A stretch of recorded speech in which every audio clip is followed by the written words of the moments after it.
હા, શિલ્પાબેન, સૌરભભાઈ, હું એક્ઝિટ લઈશ હવે. હા પણ ઝૂમ ઉપર આજે રેકોર્ડિંગ થાય છે, તો ઓકે કાલે હું એને અપલોડ કરી દઈશ અને I will post URL on group. Okay you okay હા, થેન્ક જય યુ જીનેન્દ્ર. હા, થેન્ક યુ જય જય શિલ્પાબેનને હોસ્ટ બનાવું છું. Thank you.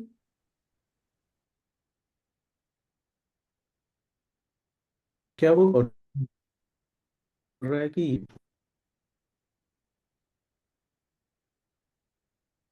हेलो हेलो हाँ आवाज आ रही है हाँ I can hear you okay आज हमको क्या डिस्कशन करना है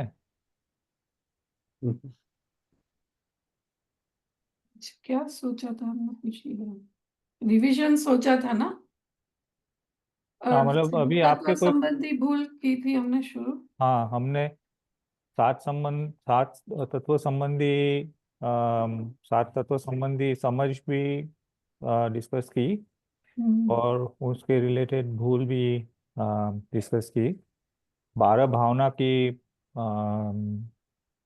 कोई जानना चाहते थे 12 भावना के बारे में और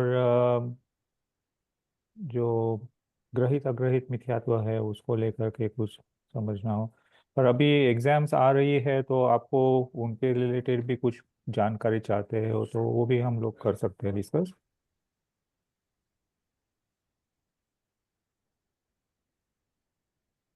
आप लोग जैसे कहेंगे वैसे हम सुनेंगे आगे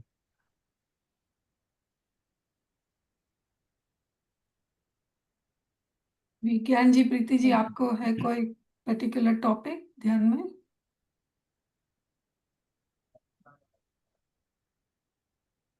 ऐसे लाइक मेरा काफी पिछले 2 महीने से मिस हुआ है मेरा so I am not really up to date I am trying to catch up but I am hmm quite far behind now so okay okay I'll go with the audience so be okay no problem that's the reason I was asking. I wasn't sure if the original Zoom session with Priya ma'am is it running or is it just the Chintan sessions that's going on.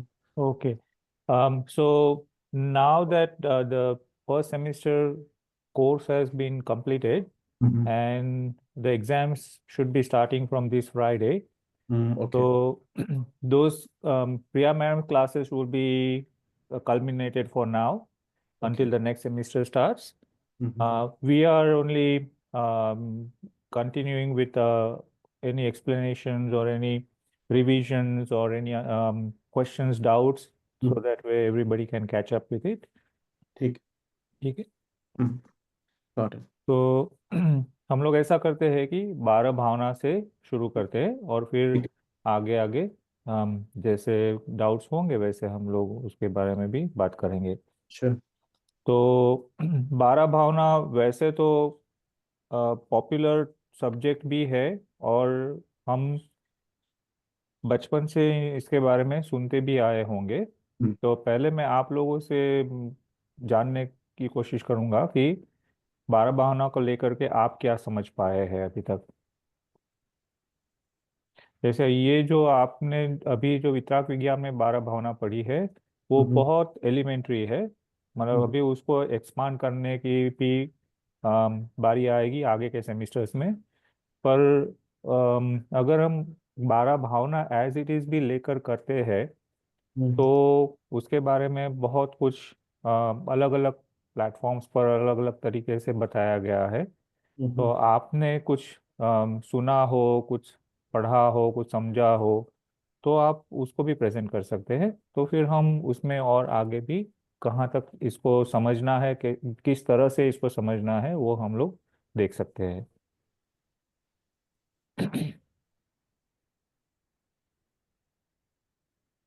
हाँ विज्ञान जी आप कुछ बताना चाहेंगे I'm trying to recall मुझे मैंने 12 भावना का वो वाला सेशन किया था हम्म so I'm just trying to recall referring to my notes and the book sure ma'am ने मुझे याद है मैम ने एक लाइक मैम हर चीज में एक स्टोरी बताती है ना I'm hmm trying to recall that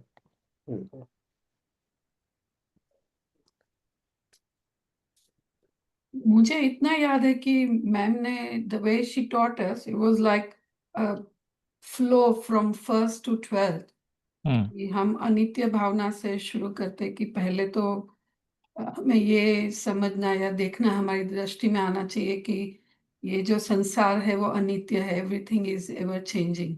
हम्म फिर इसलिए फिर जो एक है वो आत्मा ही है जो विच नित्य डजंट है। चेंज। तो hmm that brings us to the second भावना, अशरण की, क्योंकि आत्मा एक ही है जो स्थिर है, बाकी सब हम्म चेंजिंग है। तो हमें उसकी आत्मा की शरण लेनी चाहिए, बाकी बाह्य पदार्थों की अ, अशरण यानी उनका शरण नहीं, पर आत्मा की शरण लेनी चाहिए। हम्म फिर उससे हमें फिर संसार का अनुभव होता है कि ये संसार किससे बना है, मोह राग द्वेष वगैरह से ही संसार बना है।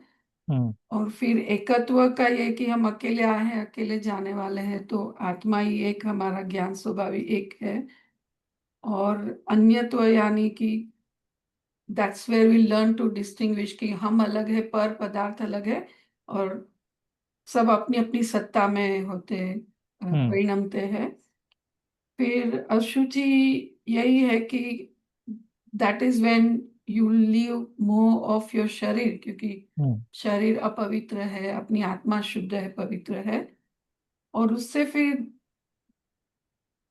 तो जो आश्रव है धीरे धीरे जाना चाहिए या जाता है। और फिर संवर और निर्जरा भी उसी के हिसाब से होती है।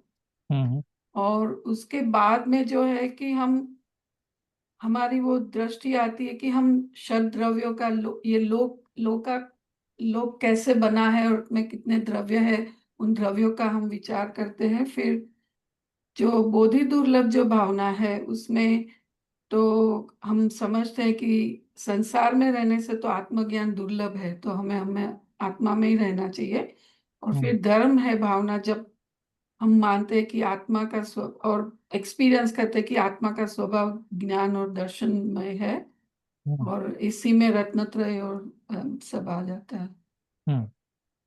गुड। और कोई ऐड करना चाहेगा कुछ, प्रीति जी? आप म्यूट पे हो प्रीति जी।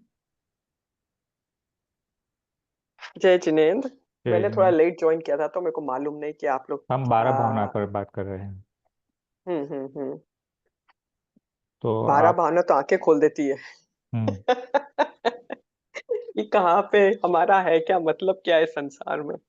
हम्म एकदम आपको क्या बोलते हैं समझा करके कि कोई कुछ भी नहीं है, केवल अपनी आत्मा ही है जिसका तुम सुधार कर लो, हम्म वही है। बाकी तो सब कुछ इस लाइक अनित्य, ये संसार अनित्य है। हम्म जो भी चीज है वो क्षण क्षण भंगुर है, ये आएगी जाएगी, हम्म वही है। कोई भी वो नहीं है। अशरण में है कि इस संसार में केवल दो ही शरण है, एक तो पंच परमेष्टि की हम्म और एक अपनी शुद्ध आत्मा की। हम्म दो ही शरण है। और संसार तो ये है कि पर पदार्थ में अपन मोह करते रहते हैं, मोह राग देश करते रहते हैं, अपने कर्म बांधते रहते हैं और घूमते रहते हैं संसार में। हम्म तो वो संसार का एकत्व का ये है कि आत्मा ही एक ज्ञान स्वभाव ही है, हम्म और वो ही एक है हम्म जिसको मान सकते हैं। बाकी सब आई मीन एक नहीं है। आत्मा हम्म ही जो है, बाकी तो कर्म के हिसाब से आप घूमते रहते हो। हम्म अन्यत्व का ये बताया, प्रत्येक पदार्थ अपनी अपनी सत्ता में रहता है, कोई किसी का कुछ नहीं कर सकता। आप हम्म सोचते हैं कि हम किसी का कुछ कर लेंगे, हमारे ही करने से ये हो जाएगा, नहीं। हम्म जिसका जो होना होगा उसके कर्मों के हिसाब से वैसा ही चलता रहेगा। हम्म और अशुचि में यह है कि आत्मा तो निर्मल है, पर हम हमारे शरीर को वो मान लेते हैं आत्मा है, जो भी है शरीर और आत्मा को एक मान लेते हैं। अशुचि और शरीर है वो अशुचि से भरा हुआ है। जितनी हम्म भी ये चीजें हैं शरीर में सारी अशुचि है, हम्म पवित्र कुछ भी नहीं है। हम्म आश्रव का यह है कि बिकॉज ऑफ मोह माया राग देश, इनके कारण हम लोग अपने विभाव स्वरूप होने के कारण हम आश्रव करते रहते हैं, और इसी हम्म कारण इस संसार गति में घूमते रहते हैं। हम्म संवर से है कि हमको जब मालूम पड़ जाता है, थोड़ा सा ज्ञान हो जाता है कि कैसे बंद होते हैं, क्या होता है, तो संवर से ये संवर आई मीन संवर से ये कि हमको उसको आने को बंद करना है। हम्म जो भी हमारे वो जो आपने जो नाव का उदाहरण दिया था ना, एक कि हम्म नाव में छेद हो जाता है तो उसको बंद करने के लिए छेद बंद करेंगे तभी तो जाके पानी आना बंद होएगा। हम्म तो वो आ गया कि आपको जब ज्ञान हो जाता है तो आप ये सोचते हैं कि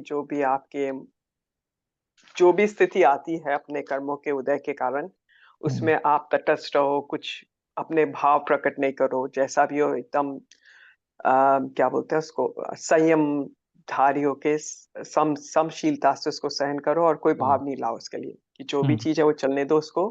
तो आपके धीरे धीरे संवर शुरू हो जाएगा। निजरा में यह है कि जैसे पानी भरा हुआ है उसको पानी निकाल के फेंकना है बाहर, हम्म तो उससे धीरे धीरे उसमें पानी कम होगा। उसी हिसाब से अपने कर्मों को आप जब आप अपने संयम रखेंगे तो धीरे धीरे वो बंद भी हो जाएंगे और उनके ऊपर आपका क्या बोलते हैं, नए कर्म भी बनना धीरे धीरे कम हम्म हो जाएगा। हम्म हम्म। हम्म और फिर निजरा तो वो है कि आपने जब समझ आ ही जाता है आपको कि क्या है ये सब कर्म थोड़ी का, हम्म तब आपका धीरे धीरे किसी वो हम लोग के लाइक ऐसे क्या बोलते हैं, निजरा होती रहती है, पर हम लोग की वैसी निजरा नहीं होती जैसे मुनि महाराज और उन लोगों की होती है। हम लोग की ऐसे क्या बोलते हैं, श्रावक के हिसाब से जो निजरा होती है वो हम कर सकते हैं अगर ज्ञान हमको हो, आत्मा शुद्ध है और मोह माया इनको थोड़ा सा हम कंट्रोल करना सीखें, तो हम्म धीरे धीरे हम उस गति में जा सकते हैं। उसके हम्म बाद आती है लोक, बोधि दुर्लभ और धर्म भावना। तो हम्म लोक का तो यह है कि शतद्रव का स्वरूप पहचान कर हम अपने आत्मा में लीन होना चाहिए। हम्म निश्चय और व्यवहार को जाकर मिथ्यात्व को दूर करना चाहिए। बोधि दुर्लभ है कि ज्ञान आत्मा का स्वभाव है। आ, संसार में आत्मज्ञान तो दुर्लभ है, तो व्यवहार नहीं। इसका थोड़ा सा समझाना पड़ेगा, बोधि दुर्लभ का इतना समझ में नहीं आता मेरे को, हम्म वो थोड़ा सा मेरे को क्लियर करना है। और धर्म का तो यह कि आत्मा का स्वभाव ही ज्ञान दर्शन में है शया, मतलब देखा जाए तो आत्मा एकदम शुद्ध है। हम्म उसी को हमको दस में रतंत्र पर जब पर अपन ये मानना लगता है कि मैं कौन हूँ, पर कौन है, हम्म रतंत्र है क्या है, हमने सम्यक दर्शन ज्ञान चारित्र इन सबको समझते हैं तो फिर धीरे धीरे धर्म की तरफ उठते जाते हैं। हम्म आपने एक्चुअली इसका जब हमने अपन ने ये किया था तो आपने एक स्टोरी के रूप में बताया था कि क्यों इस रूप में की हुई है ये 12 भावनाएं। पहले हम्म तो ये बताते हैं कि अलग अलग है, फिर उसके बाद में क्या करना चाहिए और बाद में कहाँ मुक्ति की ओर जाना चाहिए, हम्म ऐसे करके आपने कुछ स्टोरी टाइप बताया था ना। हाँ, मुझे एग्जैक्टली exactly याद नहीं है अभी, पर हम्म। हम लोगों ने उसको उस तरह से एक जैसे मोती पिरोते हैं वैसे एक माला में पिरोया था कि कैसे हम्म। इनको समझना है। हम्म। बहुत अच्छे। तो कभी आप लोगों को कोई ऐसे प्रैक्टिकल एक्सपीरियंस हुआ है कोई भावना का, कभी हाँ ऐसे? होता है आजकल, जैसे कई बार लगता है कि क्यों किसी के पीछे भाग रहे हैं, क्यों माया मोह कर रहे हैं। हम्म कुछ भी तो इस संसार में नहीं है कि अपन सोचते हैं अपना है, अपना अपना अपना तो कुछ भी नहीं है यहाँ पे। हम्म जो भी आ रहा है उसको सहज भाव से सहज करते जाओ। हम्म अपना थोड़ा सा कंट्रोल रख लो, अपने जो भाव आते हैं उन पर कंट्रोल रखना शुरू हो जाता है। अब समझ में आता है तो बहुत फर्क पड़ जाता है, सोचने का तरीका समझने का तरीके में बहुत फर्क हो जाता है, हम्म और सहन करने के तरीके में भी फर्क पड़ जाता है। किसी बहुत बात से अच्छा। ज्यादा दुख भी नहीं होता तो खुशी भी नहीं होती है। और अभी लगता है कि क्या करना है, क्यों इकट्ठी करनी है चीजें, कम करते जाओ। Hmm hmm that's how I feel it. बहुत अच्छे, बहुत अच्छे। क्योंकि अंत में तो ये है कि हम पुस्तकों में ग्रंथों में तो बहुत कुछ लिखा गया है, लेकिन हम्म। अगर हम उनको अपने ऊपर में नहीं लागू कर पाएंगे तो वो इस जन्म में भी हमको वो लाभ नहीं मिल पाएगा, और ये जो मौका हमको मिला है वो भी हाथ से चला जाएगा। तो पहले तो हम ये समझना चाहेंगे कि भावना क्या होती है, ठीक है ना? तो हम्म। भाव और भावना के बीच में क्या अंतर है, कोई बताना चाहेगा? आई थिंक भाव जो है वो क्षणिक या थोड़े समय के लिए हो सकता है, जबकि भावना है जो लंबे समय तक होती है। ठीक है, और कोई?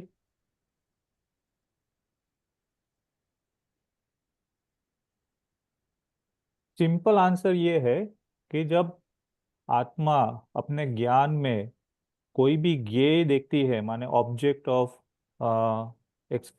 एक्सपीरियंस, तो वो एक्सपीरियंस का जो ऑब्जेक्ट है उसको देख करके उसके अंदर में जो कुछ भी, उस ज्ञान के अंदर में जो कुछ भी परिवर्तन हो रहा है, वो जब एक क्षण के लिए होता है, एक समय के लिए होता है, तो वो भाव होता है। जब वो भाव आत्मा को अम,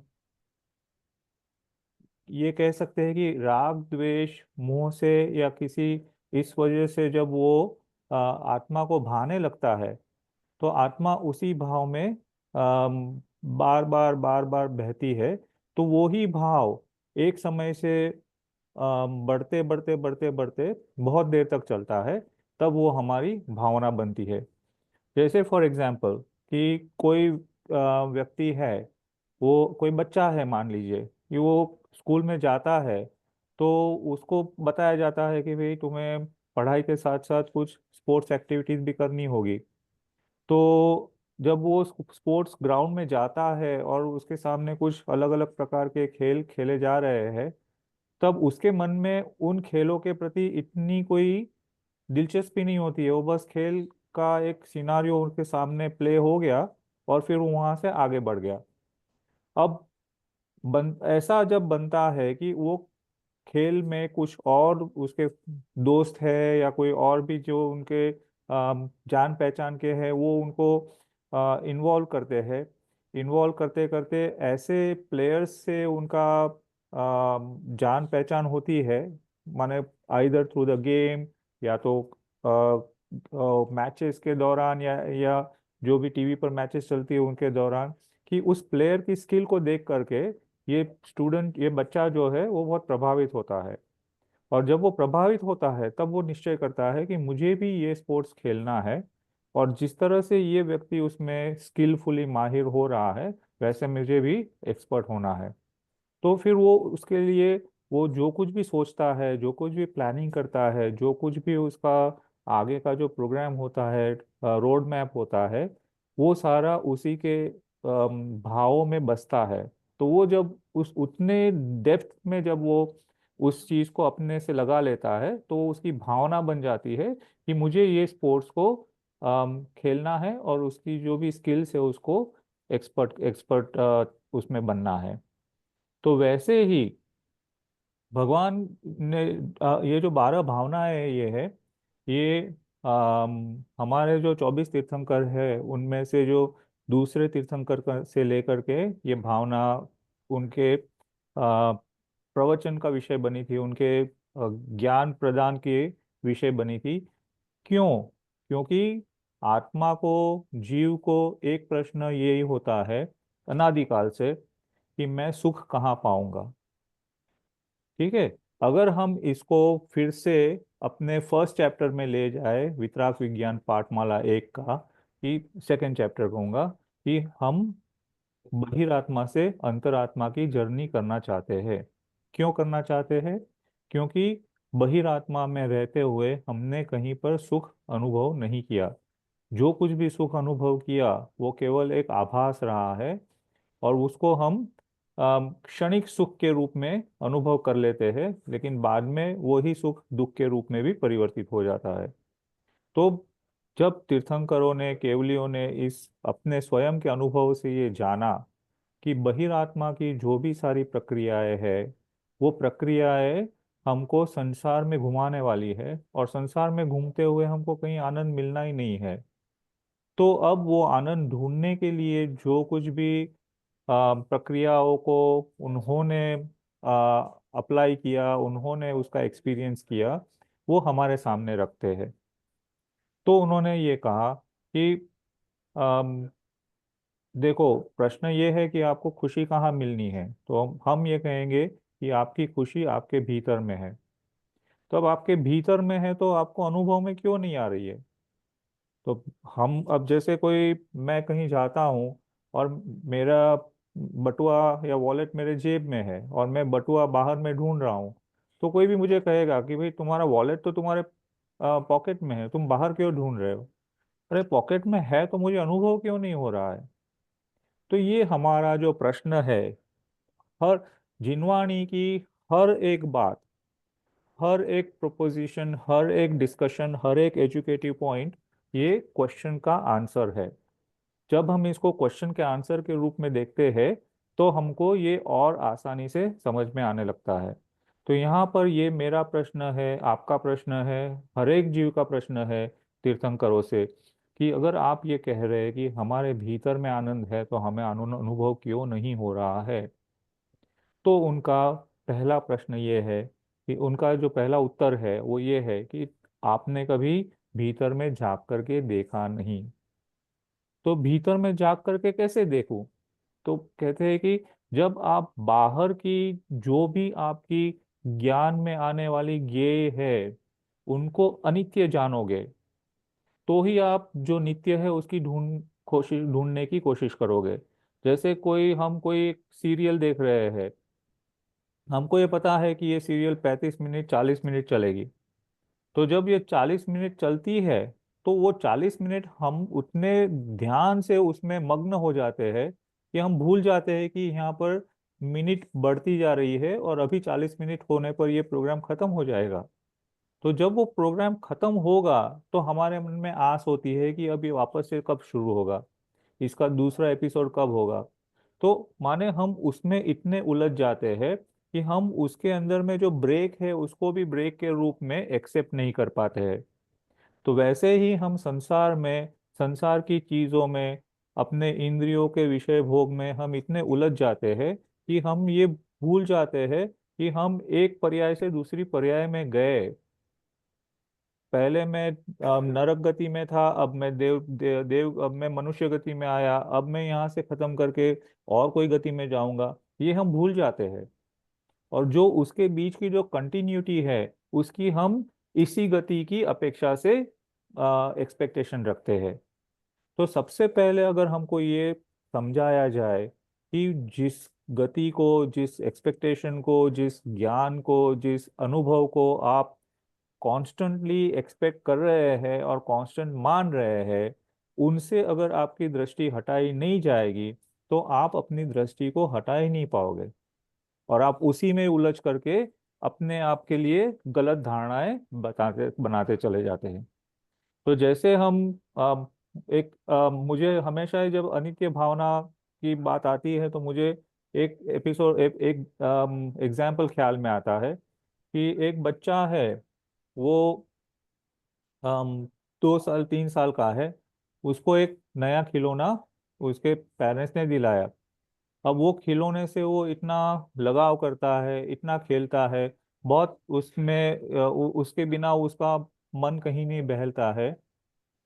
अब अम, एक दिन ये होता है कि वो खिलौना तो खिलौना है, आखिर वो उसको भी तो टूटना ही है। तो ये खिलौना टूट जाता है और जब ये टूट जाता है तो उसको बहुत दुख होता है और वो अपने मम्मी पापा से कहता है कि ये ऐसे कैसे टूट जाता है, इसको टूटना नहीं चाहिए।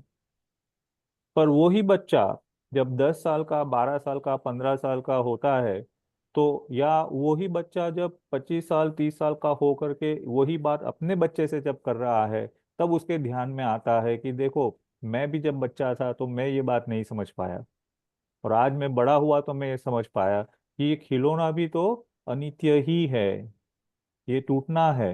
तो इस खिलौने से जितना मैं राग करूंगा उतना मैं अपने आप से राग नहीं कर पाऊंगा, उतना मैं अपनी अपने आप से अपने आप को अपने ख्यालों में नहीं ला पाऊंगा, अपने ज्ञान में नहीं ला पाऊंगा।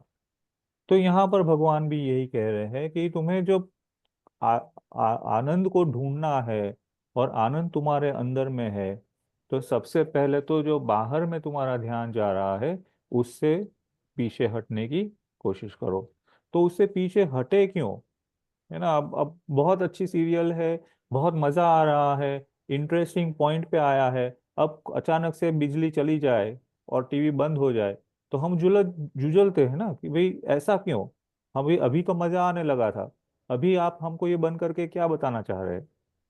तो वो कह रहे हैं कि आप जो संसार की इन सारी चीजों में इतने उलझे हुए हो, उनकी सच्चाई को नहीं जानोगे तो तुम अपनी सच्चाई को कैसे जानोगे?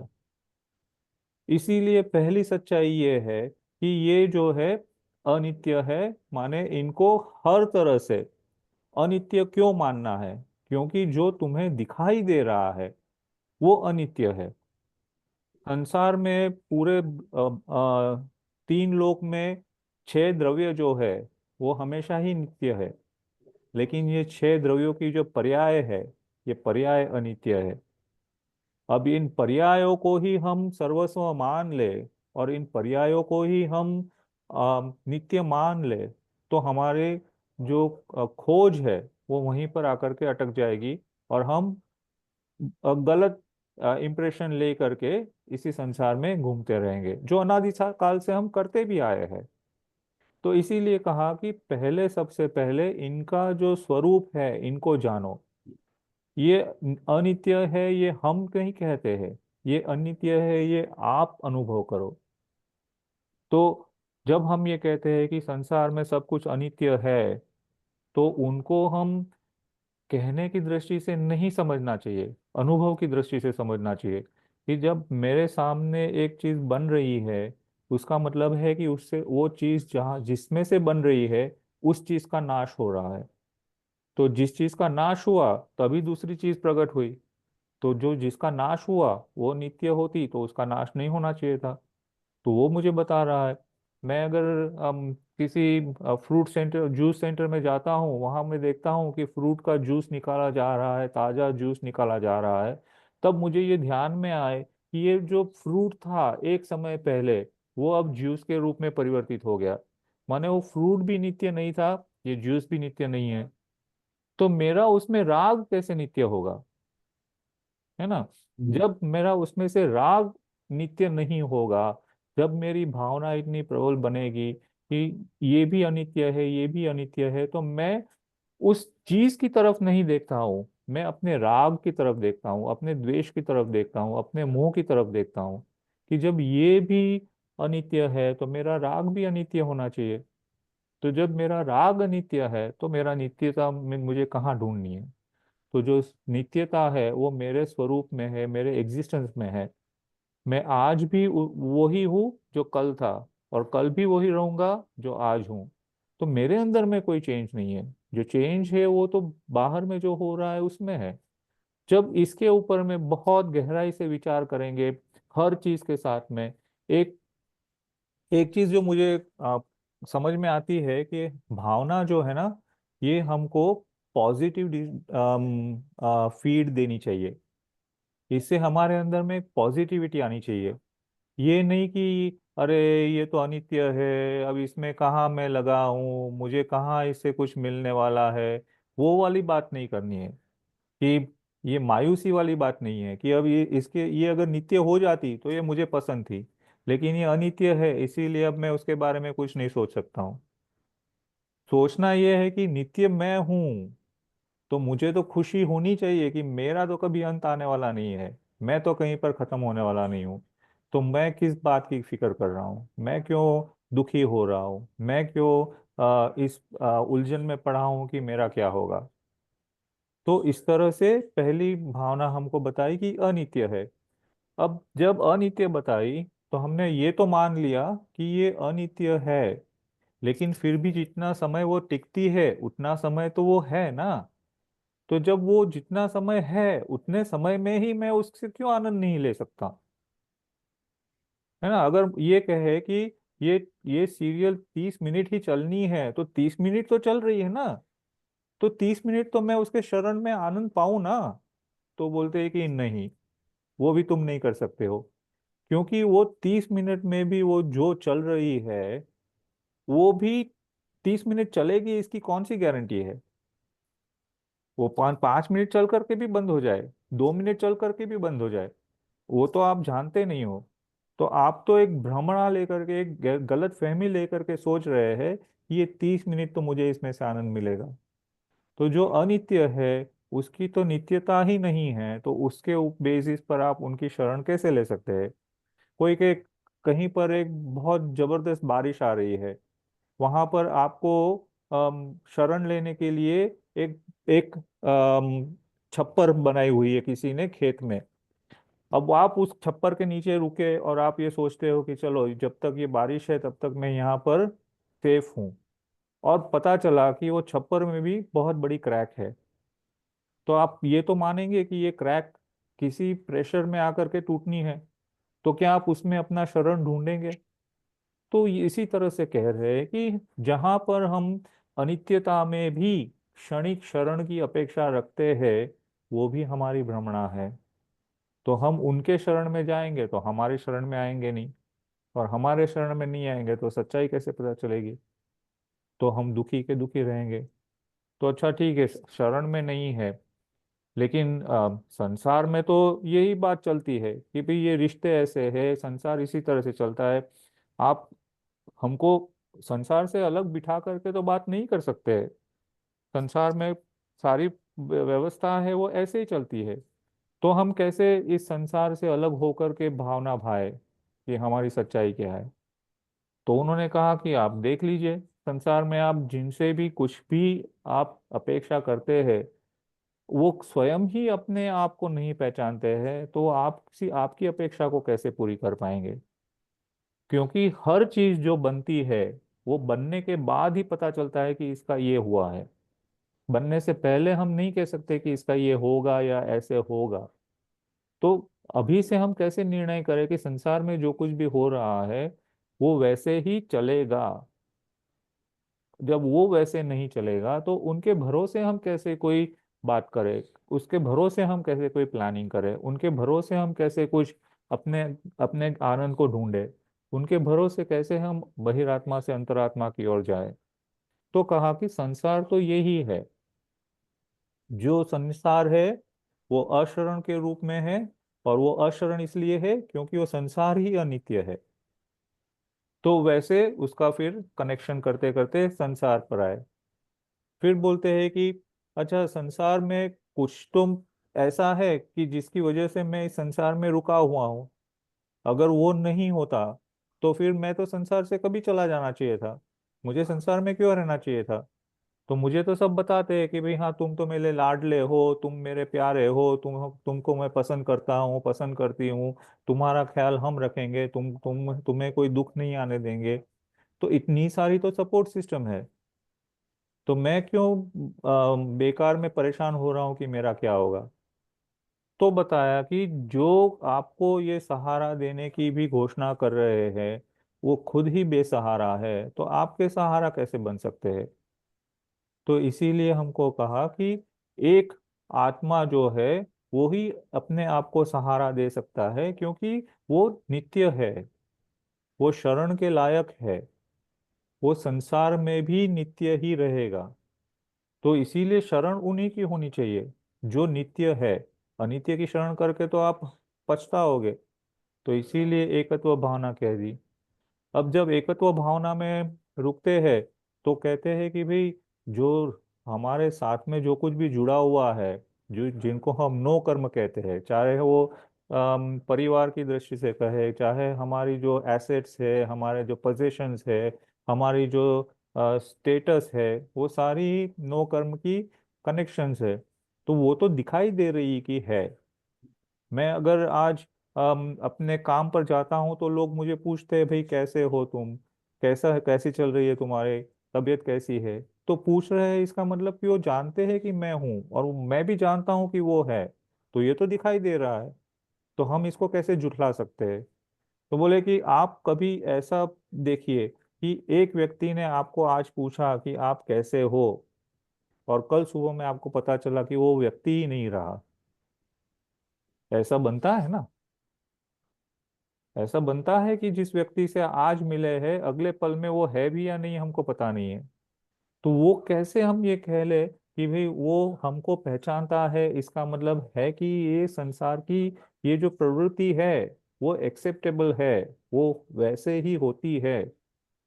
तो वो अन्य है, वो अपने जो अपने कर्मों का पैकेज लेकर के चलता है वो उसके रिस्पॉन्सिबल है। मैं अपने कर्मों का पैकेज लेकर के चलता हूँ, मैं अपने रिस्पॉन्सिबल हूँ। और अंत में तो दोनों भी कर्म के पैकेज लेकर के जो भी चल रहे हैं, वो कर्म भी तो अपने नहीं है, कर्म भी अन्य है, आत्मा अन्य है। तो फिर मैं जिस कर्म के भरोसे मैं ये कह रहा हूँ कि आज मेरी शोहरत है, आज मेरा नाम है, लोग मुझे पूछते हैं, तो वो कर्म खत्म हो जाएंगे तो कौन पूछने वाला है? और इसको तो हम संसार में देखते हैं कि कल का जो अमीर था वो आज रोड पर आ जाता है तो कोई पूछता नहीं है। और आज का जो रोड पे भीख मांग रहा है, वो कल का अमीर बन करके ऐसे घूमेगा जैसे पता ही नहीं है कि ये कभी भीख मांग करता था। तो ये अन्यत्व हुआ कि हमको आत्मा के अलावा जो कुछ भी आत्मा के साथ जुड़ा हुआ है वो आत्मा से अन्य है। और जब तक आत्मा उसको अन्य के रूप में स्वीकार नहीं करेगा, तब तक आत्मा अपने अंतरात्मा की जर्नी शुरू नहीं कर पाएगा। अब जब ये होता है, तो जैसे बच्चे कभी जिद करते हैं ना, तो हम कहते हैं कि भाई ये जिद कर रहे हो, लेकिन जिस चीज में आप जिद कर रहे हो ना, वो चीज तो उसके लायक है नहीं। उस चीज में आप जिद क्यों कर रहे हो? वो तो बिगड़ गई है, वो तो बदबू वाली है, वो तो गंदी है, उससे तो तुम भी गंदे हो जाओगे। तो यही बात हमको अशुचि भावना में बताई कि हम अपने शरीर से लगाव रखे हुए हैं, कि ये शरीर ही मैं हूं, ऐसा हम मान रहे हैं।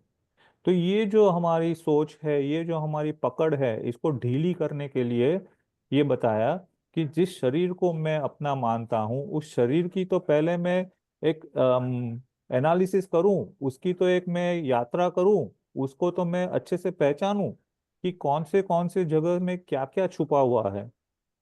जब ये पता चलता है कि ये अंदर में जो कुछ भी है वो तो पुद्गल का है, और पुद्गल के कारण उसके अंदर में गंध है, वो गंध जो है वो मेरा स्वभाव नहीं है, वो पुद्गल का स्वभाव है। तो जब मेरा स्वभाव नहीं है, तो उसमें से जो कुछ भी होगा उसको मुझे उसके अनुरूप स्वीकार करना होगा। तो मुझे ये स्वीकार करना होगा कि जिस शरीर को मैं अपना मानता हूँ, वो शरीर ही अलग मटेरियल से बना है, मैं अलग मटेरियल से बना हूँ। तो हम दोनों एक कैसे हो सकते हैं? तो हमको ये भावना में निरंतर लाना है कि ये शरीर में अशुचि ही है, ये शरीर में गंदगी ही है। क्योंकि गंदगी ऐसी कोई चीज नहीं होती है, गंदगी जिसे हम बदबू कहते हैं, ऐसी कोई चीज नहीं होती है। हर एक की अपनी एक आ, एक गुण है, ऐसे एक लक्षण है। लेकिन यहाँ पर हमको इनको गंदगी या अशुचि के रूप में बताने का प्रयोजन एक ही है कि हमारे अंदर में जो अनादि से इस शरीर के प्रति जो राग बैठा है, उस राग को ढीला करने के लिए इस शरीर की जो व्यवस्था है, इसकी जो हकीकत है, वो हमारे सामने लानी है। तो इसीलिए कहा कि ये अशुचि भावना है। अब जब हमको ये समझ में आने लगा कि ये सारी जो बाहर की जो व्यवस्था है, वो व्यवस्था जो है वो हमारे राग का कारण बनी है, और उस राग के कारण से हम अपने अंदर में बैठे हुए आनंद को नहीं अनुभव कर रहे हैं। तो अब हम प्रश्न करते हैं कि अच्छा, तो ये अनादिकाल से ऐसा क्यों हो रहा है? अनादिकाल से ऐसा कैसे हो रहा है? तो हमको बताया कि अब आप आश्रव भावनाओं को, भावना के ऊपर में चिंतन करो कि मैं ये करता हूँ तो ऐसे कर्म आते हैं, मैं वो करता हूँ तो ऐसा बनता है, मैं ऐसे करता हूँ तो ऐसे बनता है। और ये जो बनता है, इसका मतलब है कि जो मेरा नहीं है वो भी मुझसे आकर के मिल जाता है, वो भी मुझसे आकर के मेरे साथ में रह लेता है। तो जो मेरा नहीं है वो जब मेरे साथ आता है, तो वो अपने साथ में अपनी जो कैरेक्टरिस्टिक है उसको भी लेकर के आता है, जिसके कारण मैं ये भूल जाता हूँ कि मैं कौन हूँ, और मैं उसके साथ में होकर के उसी कार्य में लगा रहता हूँ। तो जब ये समझ में आया कि ये जो प्रोसेस है वो करने वाला तो मैं हूँ, अब जब मुझे उसकी सच्चाई समझ में आने लगी, तो अब मैं कहूँगा कि नहीं नहीं, ये अब ये तो मुझसे होना नहीं चाहिए, मुझे उनको बुलाना नहीं चाहिए। जैसे हम कहते हैं गलत संगति होती है तो गलत आदतें पड़ती है, तो वैसे ही जब आश्रव भावना में ये समझ में आने लगा कि ये मेरी गलत संगति है, राग की संगति है, द्वेष की संगति है, मोह की संगति है, जिसकी वजह से मेरे संस्कार गलत पड़ रहे हैं, तो अब मुझे उनको रोकना है। तो जब उनको रोकना है, तो मैं संवर भावना को भावित करूंगा। मैं बार बार ये सोचूंगा कि कैसे इनको रोका जाए। अक्सर हम कहते हैं कि हम जोक्स में भी सुनते हैं कि अगर कोई आपको मिलने आया है और अगर आप उनसे मिलना नहीं चाहते हैं, तो आप बच्चे से कह देते हैं कि कह दो पापा घर पर नहीं है, या आप कहेंगे कि कह दो पापा बाहर गांव गए हैं। तो ये चाहे हम जोक के रूप में भी क्यों ना कहें, लेकिन इसमें एक बहुत गहरी बात है कि जब हम आश्रव भावना से आश्रव का जो रूप है उसको समझ लेते हैं, तो हम संवर भावना में ये रास्ते ढूंढते हैं कि कैसे इन गलत संगतियों से दूर हटा जाए। तो जब वो भावना हमारी और मजबूत होती है, तो हम धीरे धीरे धीरे जो गलत संगति है उनको पहले तो गलत संगति मानना शुरू करते हैं, और फिर धीरे धीरे धीरे उनसे अलग हटने की कोशिश करते हैं। और जब उनसे अलग हटते हैं, तब हम ये सोचते हैं कि चलो अब हमने संगति से तो दूर हो गए, लेकिन उनकी असर में हमारे अंदर में जो कुसंस्कार पड़े थे, जो गलत संस्कार पड़े थे, उन गलत संस्कारों को भी तो निकालना होगा, नहीं तो हम भीतर का आनंद कैसे प्राप्त करेंगे। तो इसीलिए हम कहते हैं कि अब इसको हम निर्जरा भावना से समझेंगे। तो निर्जरा भावना से हम ये समझते हैं कि जब हमने गलत संगति को बंद कर दिया, तो गलत संस्कार जो बने हैं उनको बाहर निकालने का एक ही रास्ता है कि उनको अपने चिंतन में लाए कि ये गलत है तो क्यों गलत है, इसकी इसके आने की वजह क्या है। इनके आने की जो वजह है वो मेरा राग द्वेष है। तो ये मेरा राग द्वेष कैसे उठ रहा है, तो बाहर की चीजों को देखता हूँ तो राग आता है। तो मुझे बाहर की चीजों को देखना बंद करना है, तो मैं अंदर में उस राग को भी देख करके धीरे धीरे हटा दूंगा। तो ये ही मेरा संयम हुआ, और संयम ही जो है वही तो निर्जरा का प्रमुख पाठ है। तो जब निर्जरा के होते होते जब हम अपने इन सारे अम, आश्रवों से, सारे कुसंस्कारों से दूर होते चले जाते हैं, तो अब हमको ये बोधि दुर्लभ भावना की ध्यान आती है। तो बोधि दुर्लभ माने क्या? तो सिंपल सा आंसर ये है कि बोधि माने ज्ञान, और दुर्लभ माने जो बहुत आसानी से नहीं मिले वो। तो कौन सा ज्ञान ऐसा है जो आसानी से नहीं मिलता है? क्योंकि जीव का तो स्वभाव ही ज्ञान करना है। जीव जीव का तो लक्षण ही ज्ञान करना है। जीव का तो गुण ही ज्ञान करना है। तो ऐसा कौन सा ज्ञान है जो जीव के लिए दुर्लभ है? तो वो ज्ञान जो जीव को अपने अस्तित्व का अनुभव करवाए, जो ज्ञान उस जीव को अपनी असलियत का अनुभव कराए, वो ज्ञान जो जीव को अपने स्वभाव में ही स्थिर कर पाए, वो ज्ञान दुर्लभ है। जैसे हम कहते हैं कि आप ट्रेन में जा रहे हैं, ट्रेन में बहुत सारे लोग उस डिब्बे में है, लोग है। अब उसमें कोई आदमी बहुत प्यास लगी है और वो पानी ढूंढने जा रहा है, तो वो ये देखता है कि इतने सारे लोग हैं, अब वो कोई भी पानी वाला आएगा भी तो मेरी बारी आते आते कितना टाइम निकल जाएगा, और हो सकता है कि मेरे तक आने तक तो वो पानी खत्म भी हो जाए, तो मैं तो प्यासा का प्यासा रहूंगा। तो उसमें उसको ये ध्यान में आता है कि ये पानी मिलना कितना दुर्लभ है। वो जब उसको वो प्यास का अनुभव होता है तब।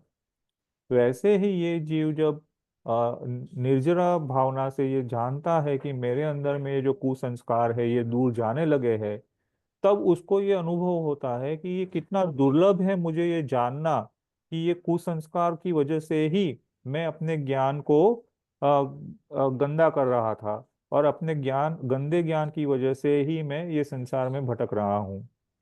तो ऐसी बोधि दुर्लभ भावना की मेरे कितने जन्मों के बाद में मुझे ऐसा कोई अवसर मिला कि अब मैं पंचेंद्रिय बना, और पंचेंद्रिय तो बना लेकिन संगी पंचेंद्रिय बना।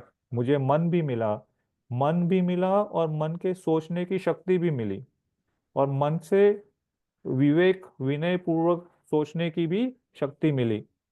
तो ये अवसर कितना दुर्लभ है, और इस अवसर को मिलते मेरे अंदर में वो जो अम, एक क्लैरिटी आनी चाहिए, वो क्लैरिटी अब आने लगी है। तो ये मेरी बोधि दुर्लभ भावना है कि अब इसमें से मुझे ये समझना है कि अब मुझे ये अवसर मिला है, ये अवसर मुझे गंवाना नहीं है। अब मैं कुछ भी हो जाए, मैं संसार में कुछ भी काम करता हूँ, लेकिन नक्की तो मैं यही करूँगा कि ये जो कुछ भी है वो मेरा स्वभाव नहीं है। मेरा स्वभाव तो केवल ज्ञान दर्शन का है। जो हो रहा है उसको भी मैं जान रहा हूँ, जो कर रहा हूँ उसको भी मैं जान रहा हूँ। तो ये मेरी दुर्लभता है, मुझे जो अवसर मिला है वो। और फिर उन्होंने कहा कि लोक स्वरूप भावना। तो लोक स्वरूप भावना को बाहर की दृष्टि से देखे तो तीनों लोकों का स्वरूप बताते हैं। अब मैं इसको एक उदाहरण से समझाना चाहूंगा कि हमने अपने, अगर बचपन से अगर हम अपनी जर्नी को देखते हैं तो हम, हो सकता है कि अलग अलग मकानों में रहे होंगे। हो सकता है कि हम बचपन में एक शहर में रहते थे, थोड़े बड़े हुए तो और दूसरे शहर में चले गए, और थोड़े बड़े हुए तो और तीसरे शहर में चले गए। तो ऐसे हम माइग्रेट करते रहे, मकानों में माइग्रेट करते रहे, स्कूलों में माइग्रेट करते रहे, कॉलेजों में माइग्रेट करते रहे, दोस्तों में माइग्रेट करते रहे, शहरों में माइग्रेट करते रहे, देश में माइग्रेट करते रहे, परदेश में माइग्रेट करते रहे। तो हम जब याद करते हैं कभी बैठ करके कि जब इतने साल के थे तब हम इस शहर में रहते थे, इस मकान में रहते थे, इस मकान के पड़ोस में ये लोग होते थे, ऐसा मेरा कोई दोस्त हुआ करता था, ऐसी मेरी कोई क्लासमेट हुआ करती थी। तो ये हमारे ध्यान में आता है कि हम कहाँ कहाँ कहाँ कहाँ से आज यहाँ पहुंचे हैं। तो ये हमको, इससे हमको मिलता क्या है? इससे हमको ये समझ में आता है कि हमारी जो मैच्योरिटी है, हमारे अंदर में जो विनय है, हमारे अंदर में जो इंटेलेक्चुअल जो स्टेटस है, वो सब का बिल्डिंग ब्लॉक वहीं से शुरू हुआ था। और वो धीरे धीरे धीरे धीरे एक एक ईंट लगते लगते लगते आज मुझे ये समझ में आया कि मैं कौन हूँ। तो वैसे ही ये जो लोक स्वरूप भावना है, वो भी हमको उसी तरह से कह रही है कि संसार में जो तीन लोक है, इन तीन लोक में ऐसी कोई जगह नहीं है जहां मैं रह करके नहीं आया हूँ, जहां मैं जन्म लेकर के नहीं आया हूँ, जहां मैंने अपने अपने जीवन को वहां पर बिताया ना हो, ऐसी कोई जगह नहीं है। तो वो हर जगह को जब मैं याद करता हूँ तो उसमें से मुझे एक बात ध्यान में आती है कि वो हर जगह में, चाहे मैं अलग अलग शरीर से रहा होऊंगा, लेकिन मैं तो हमेशा वही रहा। शरीर अलग हुए होंगे लेकिन मैं हमेशा वही रहा। वही मैं आज भी हूँ, वही मैं कल भी रहूंगा। तो लोक, जब लोक स्वरूप भावना को हम करते हैं ना, तो एक प्रैक्टिकल वे में हम ये देखते हैं कि हमारी बाहर घूमने की जो इच्छाएं है ना, खत्म हो जाती है। अब हमको ये नहीं लगता है कि संसार में कोई ऐसी चीज नहीं है जो हमने नहीं देखी है। संसार में कोई ऐसी जगह नहीं है जहाँ हम नहीं गए हैं। संसार में ऐसी कोई भी अम, दुख या खुशी की कोई भी ऐसी बात नहीं है जो हमने अनुभव नहीं की है। तो जब लोक स्वरूप भावना को हम उतने डेप्थ में ले जाएंगे, तब हमको लगेगा कि बाहर में तो हम अनादिकाल से घूम रहे हैं, भीतर में ही नहीं आ पाए। तो अब उन जितनी जगह से हम जाते हुए आज यहाँ आए हैं, तो हम ये समझे कि हम कितने पुण्यवान है कि हमको ऐसे तीर्थंकर, ऐसे केवली मिले जिन्होंने हमको हकीकत बताई। तो अब हमको कहीं और जाने की गुंजाइश ही नहीं है, अब अपने अंदर में ही रहने की इच्छा है। तो हमारा जो लोक स्वरूप भावना है वो हमारे लिए उपयोगी रहेगी। और अंतिम में जो है धर्म भावना। तो धर्म भावना को आखिरी क्यों लगाई? अनित्य भावना से लेकर के धर्म भावना तक आते आते अब हमारी जो कन्विक्शन है वो और मजबूत हो गई कि हमको जो कुछ भी अनुभव में आ रहा था वो तो गलत था, वो तो मिथ्या था, वो तो हमको राग द्वेष मोह में ही जकड़ाए रखा था। हकीकत तो ये है कि बात तो इस तरह से सोचनी है, उसका अनुभव इस तरह से करना है। तो जो आत्मा का धर्म है वो समझ में आएगा। तो जो अन्य द्रव्यों का जो धर्म है वो समझ में आएगा। तो समझ में आएगा कि एक द्रव्य दूसरे द्रव्य का धर्म अपना ही नहीं सकता है। इसका धर्म ये है तो उसको वही करना है, उसका धर्म वो है तो उसको वही करना है। तो मुझे मेरे धर्म के साथ में ऑनेस्ट रहना है। और ऑनेस्टली अगर मैं उस अपने धर्म के साथ जुड़ता हूँ तो ही मैं उस धर्म का प्रभाव या उसका जो रिजल्ट है उसका अनुभव कर सकता हूँ। तो इसीलिए ये धर्म भावना है। तो जब हम इनके बारे में गहनता से सोचेंगे कि एक पॉइंट को लेकर के जब हमको ये 12 भावना लगानी है, तो वो एक पॉइंट है आत्मदृष्टि, और दूसरा पॉइंट है कि आत्मदृष्टि से जो कुछ भी अनुभव में आ रहा है वो कितना, उसका नेचर क्या है, वो उसका स्वभाव क्या है, उसके गुण क्या है, उसका वर्णन क्या है। जब आत्मदृष्टि से देखना शुरू हो जाएगा तो ऑटोमेटिकली हमारी भावना जो है वो हमको आ, उस स्वभाव का अनुभव करवाने में मददगार करेगी। और ये 12 भावना क्यों? तो भावना तो अनंत है संसार में, जितने पदार्थ संसार में है उतनी भावनाएं है। क्योंकि अगर हम सोचे तो अगर हमको जब जो स्थान पर आज हम है वहां आने की भावना नहीं होती तो हम वहां नहीं आते। और अगर हमको जो कुछ भी आज हमें प्राप्त है वो प्राप्त करने की भावना नहीं होती तो हमारा पुरुषार्थ उस तरफ नहीं चलता। तो अनंत भावनाओं में ऐसी केवल 12 ही भावनाएं हैं जिनसे हम अपने पुरुषार्थ को अपनी दिशा में लेके आएंगे तो उस आनंद का जो सोर्स है वो हमारी पकड़ में आएगा। और जब वो सोर्स पकड़ में आएगा तो उसके बाद में तो और कहीं कुछ ढूंढने की जरूरत ही नहीं है। तो इसीलिए कहते हैं कि भावना जब इतनी मजबूत हो जाए ना, तो आपको कोई भी संसार की कोई भी चीज आपको लुभा नहीं सकती है, कोई भी चीज आपको बहका नहीं सकती है, कोई भी चीज आपको भ्रमित नहीं कर सकती है। इतनी शक्ति इन भावनाओं में है। तो अब इसको लेकर के कोई आपका क्वेश्चन है तो पूछ सकते हैं।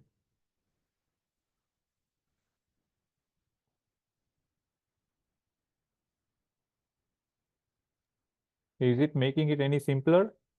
Definitely, yes. That was useful. Okay, good. तो यूं समझिए कि जब आप आपकी बुक, जिस बुक में आप नोट्स बनाते हैं ना, उसमें टॉप में सबसे पहले गोल ये लिखिए कि बहिरात्मा से अंतरात्मा की ओर जाने की मेरी ये प्रोसेस है, ये जर्नी है। और जब आपको आप जिनवानी का जो कुछ भी सब्जेक्ट आप पढ़ोगे Hmm. तो उसको जब उस फोकस पे लेकर के आओगे तो आप इवेल्युएट कर पाओगे कि आप कितने आगे बढ़ पाए, है ना। नहीं तो फिर ये पढ़ने में तो अच्छा भी लगता है, इसमें हमको कुछ सीखने भी मिल रहा है, लेकिन क्या वो हमारे बेनिफिट में है या नहीं, ये कैसे हम एनालिसिस करेंगे?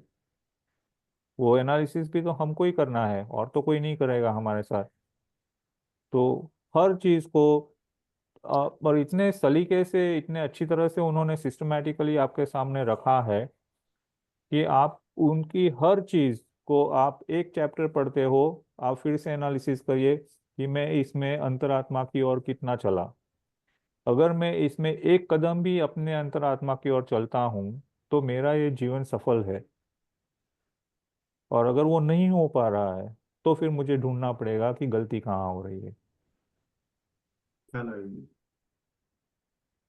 सौरभ भाई, ये ये जो अनित्य अशरण संसार, ये तो मतलब अनित्य का तो अब जब से पढ़ना शुरू किया तो थोड़ा थोड़ा ध्यान में आता है और बहुत हद तक अप्लाई भी होता है। Hmm what I struggle with is अन्यत्व। सॉरी, मैं हम्म अनित्य की बात कर रही थी। अन्यत्व में स्ट्रगल होता है क्योंकि स्पेशली जब बच्चों का या किसी की बात आती है तो हमको लगता है कि हम उनके लिए ये करें वो करें, तो दैट इज वन भावना where find it hard to leave okay. that, give it up. मैं इतना कहूँगा कि जैन दर्शन जो है ना, फिलॉसफी, वो ऑल और नन को मानती ही नहीं है। हम्म, ठीक है। तो वहाँ पर प्रोग्रेसिव इम्प्रूवमेंट होता है। मतलब जैसे हमारे साथ क्या होता है, और मैं इसका साक्षी भी हूँ, और मैं ये अपने सेल्फ एक्सपीरियंस से कह सकता हूँ कि जब हमारे सामने कोई अच्छी बात आती है ना, तो हम तुरंत अपने आप को नापना शुरू करते हैं, मेजर करना शुरू करते हैं कि अच्छा, ये इतनी अच्छी बात कर रहे हैं, मुझसे तो ये हो नहीं रहा है, तो मैं इतना बुरा हूँ कि मुझसे नहीं हो रहा है? तो मैं क्या इसके काबिल नहीं हूँ कि मुझसे ये नहीं हो रहा है? क्या मैं ये कभी कर पाऊंगा या नहीं कर पाऊंगा, उसका मुझे डाउट होना शुरू होता है। लेकिन भगवान ये कहते हैं कि हर द्रव्य जो है ना, वो पर्यायों से ही परिचित होता है। जैसे आप आप और मैं अमिताभ बच्चन को कैसे जानेंगे? एक एक्टर के रूप में ही जानेंगे ना। फिर भी हम भी यही कहते हैं ना कि उसकी हर मूवी में उसकी हर एक्टिंग एक सी नहीं होती है। कहीं पर हमको उसमें अच्छा लगता है, कहीं पर लगता है कि ये और अच्छा कर सकता था। तो क्यों लगता है? क्योंकि वहां पर ऑल और नन फिलोसॉफी काम नहीं करती है। It's a gradual progress. आज मुझे समझ में आया, इतनी बड़ी बात है। मुझे अनित्य अन्यत्व भावना समझ में आई कि मैं जिस चीज को अपना मान करके उसी के साथ में लगा रहना चाहता हूँ, वो चीज भी मुझसे बिछड़ सकती है क्योंकि वो मेरी नहीं है। जब इतना समझ में आया तो भी काफी है, वहां से तो शुरुआत होगी कि चलो मेरी जिम्मेदारी है, मैंने वैसे कर्म बांधे हैं कि मुझे उस कर्म को भुगतना है। तो हम तो ये कह रहे हैं कि वो कर्म होए ही क्यों? जब हमको समझ में आने लगा कि अनित्य अन्यत्व भावना समझ में आ गई, तो तुरंत ही ऐसा हो जाना चाहिए कि मेरे जितने भी जो वर्ल्डली रिलेशंस है ना, वो खत्म हो जाने चाहिए थे। तो मेरी किसी के प्रति कर्तृत्व बुद्धि नहीं होनी चाहिए थी। ऐसा तो होगा नहीं। तो उन कर्मों का क्या होगा जो आपने बांधे हुए हैं? उनका भी तो उदय होगा। और जब वो उदय में आएंगे तो आपसे वो काम करवाएंगे जो अन्य तो भावना से विरुद्ध है। लेकिन उस समय में भी ये अगर आपका होश है कि ये भी अन्यत्व भावना में जाना हुआ है कि ये मुझे करना पड़ेगा, तो मैं कर लूंगा। लेकिन ये करते हुए मुझे आनंद नहीं अनुभव में आना चाहिए कि ये मुझे आनंद आएगा तो मुझे लगेगा कि यही मुझे करते रहना है। और जब ये समझ में आ गया कि आज जिनको मैं अपने बच्चे मानता हूँ या मानती हूँ, कल को ये मेरे बच्चे नहीं है। कल को जब ये पर्याय खत्म हो जाएगी तो वो कौन मैं कौन? तो आज की ये पर्याय में ये मेरी जिम्मेदारी है, और इस जिम्मेदारी को निभाओ। है ना? तो उस तरह से ऑल और नन फिलोसॉफी जैन फिलोसॉफी में काम नहीं करती है। Thank you. और कोई क्वेश्चन?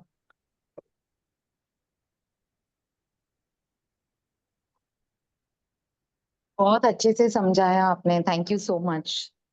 आप काफी बताइए, टाइम आप से क्या समझ पाए? मतलब इतने टाइम पे हम यही सोचते हैं कि मुझसे नहीं हो रहा है, मैं नहीं कर पा रही हूँ, हम मतलब उसी पे कंसंट्रेट कर रहे हैं, पर ये नहीं सोच पा रहे हैं कि इससे क्रॉस करके ही मैं कर पा रही हूँ, उस स्टेज तक मुझे पहुंचना है। बिल्कुल। मतलब everything happening is meant to happen, वो हम्म। होगा, बट उस हम्म। वक्त आप कैसे अपने आप को संभाव में रख रहे हो, आप अपने आप को कैसे बदल रहे हो टुवर्ड्स द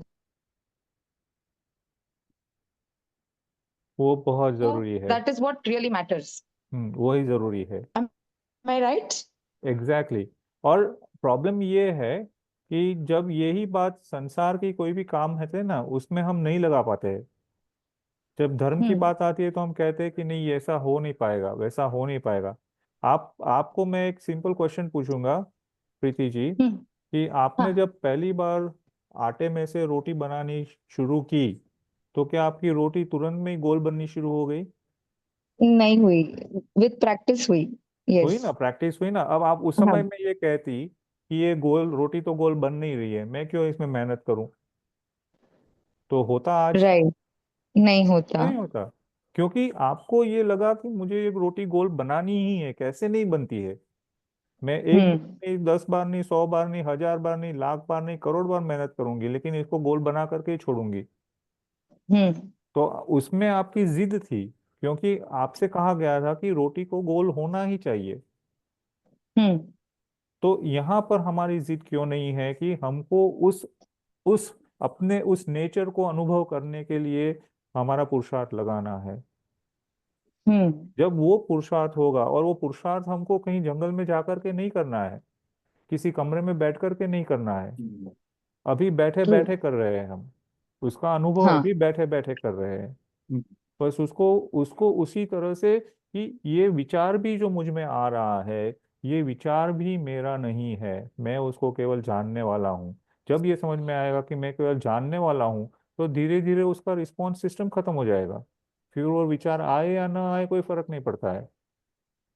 हम्म और जब वो रिस्पॉन्स सिस्टम खत्म हो जाएगी, तो ऑटोमेटिकली आपकी भावना और भी मजबूत हो जाएगी।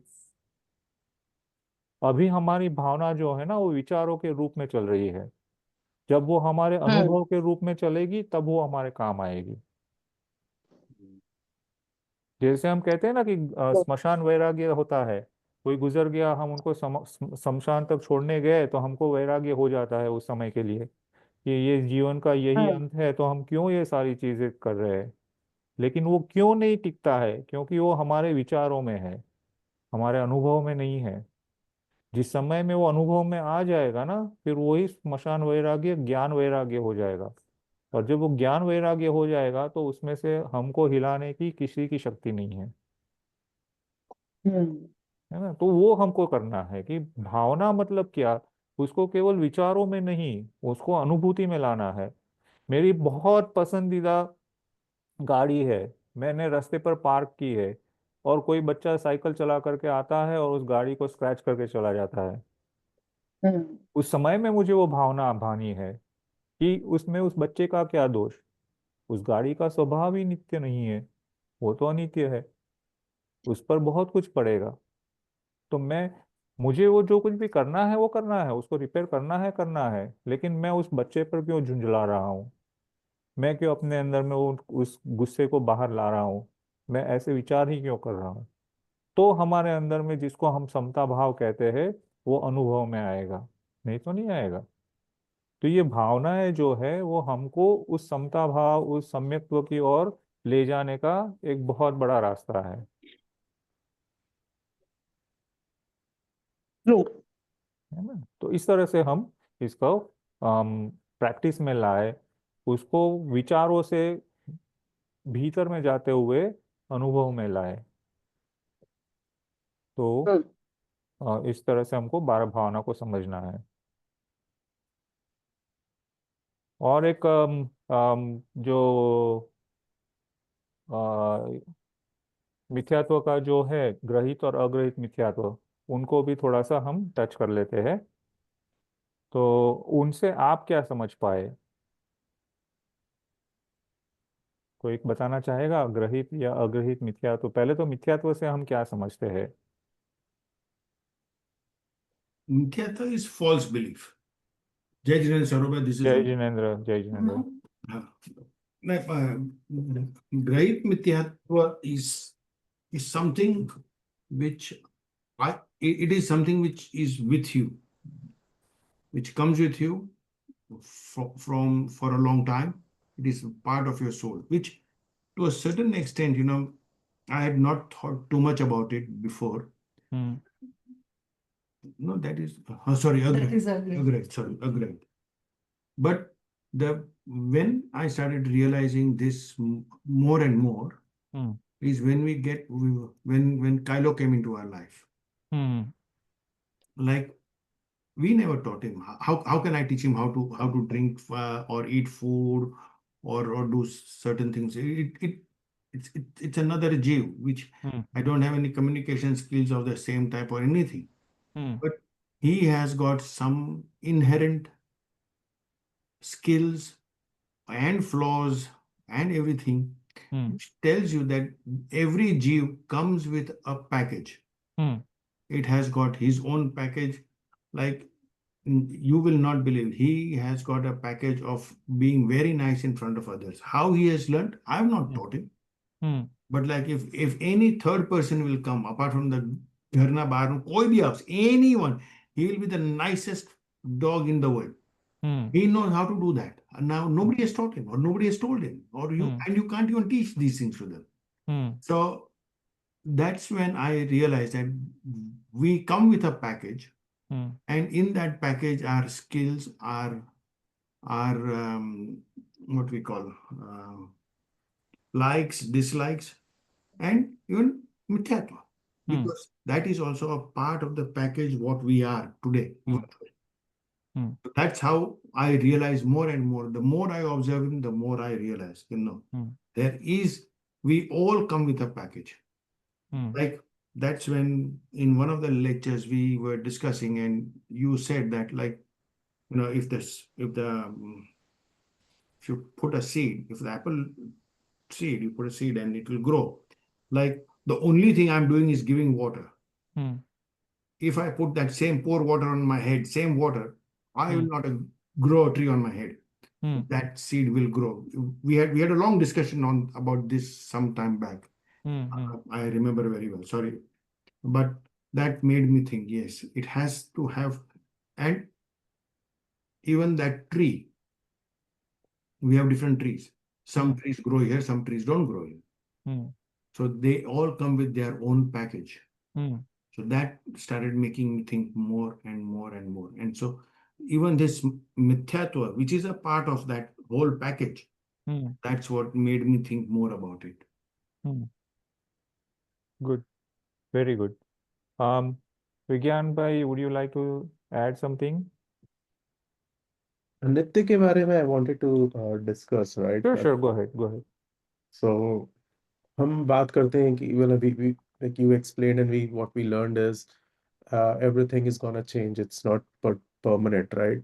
Hmm. And a lot of things come from our senses. So if I look at it more deeply scientifically, of course this is scientific, but I'm thinking from my perspective. Yeah, yeah, yeah.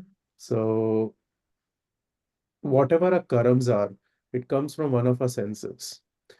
Uh, we see something we like or dislike. We smell. We find it like it's fragrance or it's a smell, right? And it could be different, right?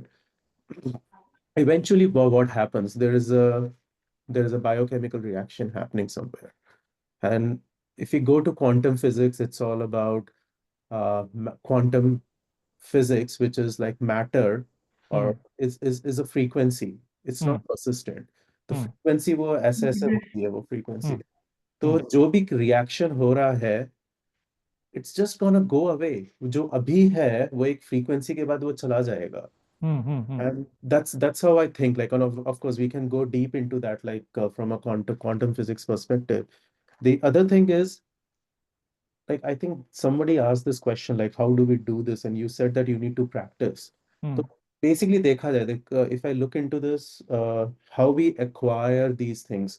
So basically, what we eat, the environment we were in, and of course, our past karmas. Hmm. Think of it, if I eat something very spicy, I'll have a reaction. Hmm.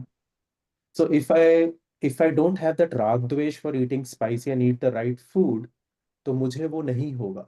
Hmm. लेकिन let's say मैंने पिछले हफ्ते खाया था, कोई Hmm. Party थी, शादी में मैंने खा लिया, तो वो पुराना कर्म मेरे पास आएगा कभी. आई हाँ, और ये सिर्फ लास्ट वीक की बात नहीं है, ये जन्मों जन्मों का कर्म है. जन्मों को जाएगा. तो इफ जो हम अनित्य की बात करते हैं कि if we are persistent in the sense that, hey, we don't have an attachment or detachment to any of these feelings, तो जो हम कर रहे हैं वो जो नए कर्मों को तो हम रोक रहे हैं, रोक रहे. लेकिन जब हम नए कर्मों को रोकेंगे तभी वो पुराने कर्म वापस आएंगे. तो पुराने कर्म क्या आएंगे?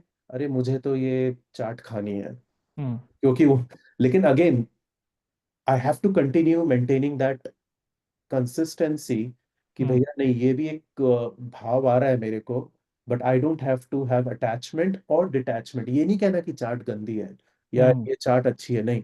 It doesn't matter Hmm. What it is.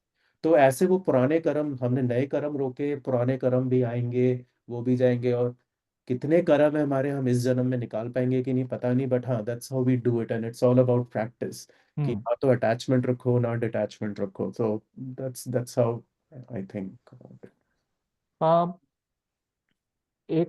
मैं इसको एक थोड़े से उदाहरण के साथ मैं आपको समझाऊंगा. Mhm. मान लीजिए कि आप ऑस्ट्रेलिया में है ना. अभी Yes. आपका बैंक अकाउंट ऑस्ट्रेलिया में है, राइट. Mm. अब आपके बैंक अकाउंट में एक अमाउंट डिपॉजिट की गई है. Mm.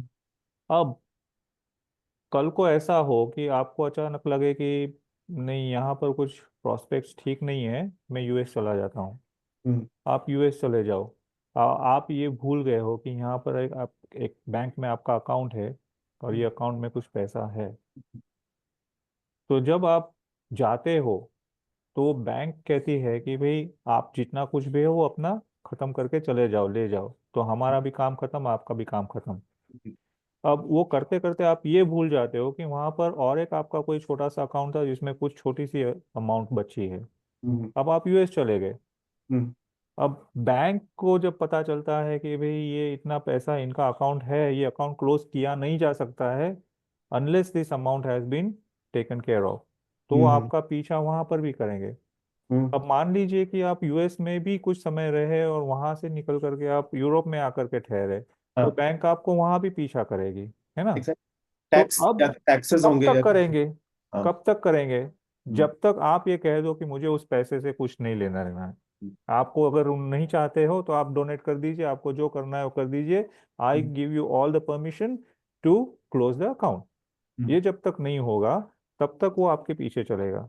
हम्म, तो वैसे ही हमारे जो कर्म है, हमारे तो नहीं कहूंगा, हमने जो बांधे हैं उन कर्मों को, जब तक हम उनको अलविदा नहीं कहते हैं तब तक हम्म, वो जहां जहां से भी बांधे थे हमारे साथ चल रहे हैं, वो हमारे साथ चलते हैं और वो हमारे साथ में हमको उसका अनुभव परिचय दे देंगे। अब फर्क क्या पड़ता है? जब मैंने ये समझा कि पहली बात तो ये है कि मैं बैंक में उतने अकाउंट ही ना डालूं जितना मैं भूल जाऊं, तो जितना मुझे याद है उतने ही अकाउंट क्यों नहीं डालूं। अच्छा, दूसरी बात कि मुझे अगर कहीं जाना भी है तो मैं यहाँ पर पूरी चौकन्ने से मैं ये देख लूं कि यहाँ पर मेरा कोई भी फुटप्रिंट तो नहीं रहता है ना। हम्म, अब मेरा कोई फुटप्रिंट रहेगा तो वो मुझे परेशान करेगा। तो हम्म, जो जीव इस जन्म में अरिहंत बनते हैं, केवली बनते हैं, उन्होंने अपने फुटप्रिंट को अपने अनुभव में, अपने ज्ञान में, अपने ध्यान में देख लिया। हम्म, तो वो उनका एक ही पुरुषार्थ रहा कि ये फुटप्रिंट्स को मिटाना है। exactly, ठीक है ना। अब हम्म, जब ये पता चला कि ये फुटप्रिंट्स क्यों हो रहे हैं, तो वो हम्म, तो काम दोबारा नहीं करेंगे, exactly, है ना। तो अब हम, जैसे आपने कहा कि हम चाट को अच्छी या बुरी नहीं कहते, हम हम्म, अपने अनुभव को अच्छा या बुरा कहते हैं। हाँ, और वो भी अनुभव किस चीज का? तो हमने जो स्वाद लिया वो, अब हम्म, वो स्वाद भी उस चाट का है या नहीं, ये हम नहीं कह सकते। अभी दो लोगों का अलग हो सकता है। वो अलग होता है। मेरा उसी को मेरा अनुभव है, वो हम्म, मेरा कर्म मैं बांध रहा हूँ, मेरा राग भी। हाँ। तो जब आप उससे इंटरेस्ट लेते हैं तो आप उससे कर्म बांधते हैं। और जब आप ये कहते हैं कि हम चाट खानी थी, उस समय में मुझे वो उसको जिस तरह से खाना चाहिए था मैंने खा लिया, अब जो खाया था वो तो इस बॉडी के अंदर में चेंज लाएगा, मेरे अंदर में तो कोई चेंज नहीं लाएगा। हम्म, तो जब मेरे अंदर में चेंज नहीं रहा है तो मैं उसमें अपना समय क्यों बिगाड़ूं? हम्म, तो जो खाना था वो खा लिया, अब भूल हम्म, गए। अब मैं अपने ध्यान में रहूं कि मैं अब बहिरात्मा से अंतरात्मा कैसे बनूंगा। तो मैंने कहाँ कहाँ क्या क्या गलती की, कहाँ कहाँ किस चीज को मैंने नित्य माना, उन सभी को मैं ढूंढूं। तो उसके लिए भी समय चाहिए ना। अब एग्जैक्टली, आप चाट खाते हुए भी चाट के आनंद में लिप्त रहोगे, तो चाट खत्म हो जाने के 2 घंटे बाद भी आपको चाट ही याद रहेगी। एग्जैक्टली, माने वो 2 घंटा भी जो आप अपना खुद का कुछ टाइम इन्वेस्ट करके अपनी जो अंतरात्मा की जर्नी को और मजबूत कर सकते थे, वो आपने चाट के स्वाद में निकाल दी। तो एग्जैक्टली, कर्म का जो बंधन होता है वो वहां होता है कि मैंने जो करना था वो कर लिया, पर मैं उसके अंदर में इतना इन्वॉल्व हो गया कि वो घटना घटने खत्म होने के बाद भी मैं मेंटली फिजिकली उसी में इन्वॉल्व रहा। अब मुझे वो वापस से कब मिले, अब मुझे वैसा अनुभव कब मिले, अब मुझे वैसा आनंद कब मिले, इसी की सोच में मैं पड़ा रहा हूँ। तो भावना वो ही होती है जो इस तरह से बार बार बार बार एक्टिवेट होती रहती है और उसी में ही हमारे पूरे इमोशंस को, हमारे पूरे ध्यान को, हमारे पूरी मन वचन काया की प्रवृत्तियों को वो रोक लेती है। दैट्स आल्सो गुड, लाइक मन वचन काया आपने बोला ना, तो जैसे कुछ भी चीज होती है हमारे संग, कोई भी, लेट्स से मुझे कुछ खाने का मन है या कुछ किसी ने मुझे कुछ को बोला, तो हम्म। हम अपने मन, आई विल नॉट से कंट्रोल, बट मन वचन काया के अगर हम उसमें कुछ रिएक्ट ना करें थ्रू हम्म। काया या वचन, हम्म। मैं उसको थोड़ा किसी ने मुझे बोला था उसको दूसरे ऑर्डर में सुनना चाहिए, नॉट राइट मन वचन काया, लाइक काया वचन और मन। अगर काया को कंट्रोल करोगे तो वचन कंट्रोल होगे तो मन भी कंट्रोल होगा। तो if you go with this order, then फिर हमने अपने कर्म रोक लिए वो चीज, कि अगर कोई किसी चीज पे रिएक्शन करने की जगह अगर मैंने उसको इस तरीके से अपना राग द्वेष नहीं किया थ्रू हम्म वचन कर्म और मन में, तो we just let go that feeling, right? तो वो हम्म निकल गई हमारे तो अब इसमें दिक्कत एक ही है हम्म कि काया को कंट्रोल करना आसान है, हम्म, वचन को कंट्रोल करना थोड़ा सा मुश्किल है लेकिन आसान है, हाँ लेकिन मन को कंट्रोल करना बहुत मुश्किल है। हाँ तो हमको ये करना है कि हम उस ऑर्डर में जाए कि हम्म पहले मैं काया को कंट्रोल करूं, फिर हम्म मैं वचन को कंट्रोल करूं, फिर मैं हम्म मन को कंट्रोल करूं, लेकिन इस कन्विक्शन के साथ हम्म, कि एक दिन ऐसा आए कि जहां मेरा मन ही पहले कंट्रोल में आ जाए, तो बाकी के दोनों तो अपने आप कंट्रोल में है ही।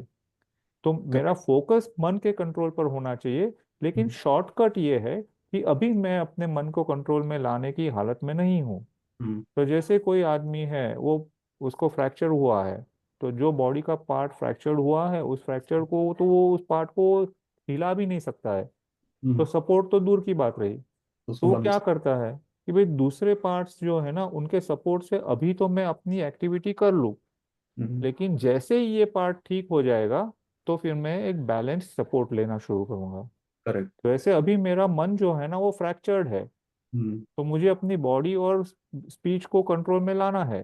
हाँ, पर जिस दिन वो मन रिलीव्ड हो गया, वो फिर से काम करना शुरू कर दिया, उस हम्म, समय में तो उसी को ही मुझे अपना उद्देश्य बनाना है, पर्पस बनाना है, टारगेट बनाना है। Correct, agreed, that should be the goal, कि मन में that should be the goal. होना नहीं चाहिए, लेकिन हाँ, टू अचीव दैट समटाइम्स मैंने कहीं प्रवचन में सुना था कि हाँ, मन को करना डिफिकल्ट है, तो इफ यू डू योर वचन योर कर्म, देन मन it will not go to your मन। तो नहीं, आई कंप्लीटली एग्री दैट मन में ही नहीं होना चाहिए यार। हाँ, और मन में होगा, hmm, because mind is also not a part of you. वो पुराने कर्म आएंगे कहीं ना कहीं से, तो हाँ, आएगा, आएंगे, but then you need to वो फॉलो, है। ये कर्म ये भाव आए, इसको जाने दो। हम्म तो प्रैक्टिस वही होती है ना, जैसे हमको ये भावना से क्या बताना चाह रहे हैं कि भावना is a process of meditation. Hmm और वो मेडिटेशन कैसा है कि उसमें हम मेडिटेटिव पोज में नहीं है, हम्म हम चलते फिरते मेडिटेट कर रहे हैं। और चलते फिरते जो मेडिटेट कर सकता है ना, वो बैठे बैठे आसानी से मेडिटेट कर लेगा। उसको बैठे बैठे मेडिटेट करना मुश्किल नहीं होगा, लेकिन जो चलते फिरते मेडिटेट नहीं कर पाता है ना, उनको फिर बैठ करके मेडिटेट करना बहुत मुश्किल हो जाता है। हम्म मतलब चलते फिरते मेडिटेट कैसे करना है कि हम जो कुछ भी कर रहे हैं ना उसके ऊपर कंप्लीटली अवेयर है, fully hmm aware that I am doing this, fully aware that I am thinking this, fully aware that I am reacting like this, fully aware that this is the passion that is coming out of me, fully hmm aware that I am angry, fully aware that I am cunning, fully aware कि मैं मेरे अंदर में jealousy की विचार आ रहा है, fully aware of everything, not what is happening outside but what is happening within। हम्म जब वो fully aware होंगे तो उनका जो मेडिटेशन होगा, वही मेडिटेशन जब वो किसी एक स्थान पर बैठ करके करेंगे तो वो और पक्का होता चला जाएगा। हमारा मेडिटेशन जो हो रहा है ना, वो ये क्या कर रहा है, वो कौन कर रहा है, वो कैसे कर रहा है, ये ऐसे क्यों कर रहा है, उस पर जा रहा है। हम्म जब हम्म वो पीछे हट करके ऐसे जाएगा कि मैं ये क्या कर रहा हूँ, मैं अभी ऐसे सोच रहा हूँ कि ये क्या कर रहा है, मतलब ये मेरी जिज्ञासा नहीं है, ये मेरा कंट्रोलिंग नेचर है। यस, मेरे अंदर का कंट्रोलिंग नेचर खड़ा हो रहा है, मेरे अंदर का गुस्सा खड़ा हो रहा है, मेरे अंदर का जो अहंकार है, ईगो है, वो खड़ा हो रहा है मेरे अंदर में। जो अपने जो मेरा नेचर नहीं है, ऐसा कुछ भी मैं अपने आप को बताने की कोशिश कर रहा हूँ, ऐसा जो मेरा झूठा नेचर है वो भी अभी अभी बाहर आ रहा है। तो जब मैं इसके बारे में अवेयर होऊंगा, तब तो मैं अनित्य समझूंगा कि ये जो हो रहा है वो भी अनित्य है। अगर गुस्सा आ रहा है तो गुस्सा भी अनित्य है, नित्य एग्जैक्टली, तो मैं हूँ। तो जब वो गुस्सा अनित्य है तो उसको मैं अपना पावर कैसे बना सकता हूँ, उसको मैं अपना टूल कैसे बना सकता हूँ, उससे मैं अपना काम कैसे करवा सकता हूँ। तो काम तो मेरे अंदर में जो शांत भाव है ना वो काम करवा रहा है, और मैं समझ रहा हूँ कि ये गुस्सा करवा रहा हम्म, है ना। जैसे आप देखिएगा, आप खुद भी ये अनुभव करेंगे कि कोई व्यक्ति है जिनको आप जानते हैं, आपके पहचान के हैं, रिश्ते में है, बहुत गुस्सा मिजाज है। वो जब आपसे कुछ गुस्से में कुछ कहेंगे तो आप वो काम करने के लिए पूरी ईमानदारी से करेंगे। क्यों? क्योंकि आप ये नहीं चाहते हैं कि वो ऐसा माने कि उनके कहने से आपका काम हुआ।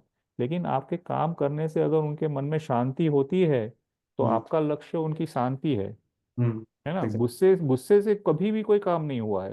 हम्म, वो जो गुस्से वाला है उसके मन में शांति हो, इस अपेक्षा से लोग काम करते हैं। correct, तो माने शांति का जो, या जो पीस का जो इम्पैक्ट है, वो गुस्से का, एंगर का कभी हो ही नहीं सकता है। तो वो कैसे समझा जाए कि जब गुस्से को ही हम अनित्य माने तो हम समझे कि ये गुस्सा करके भी क्या फायदा है।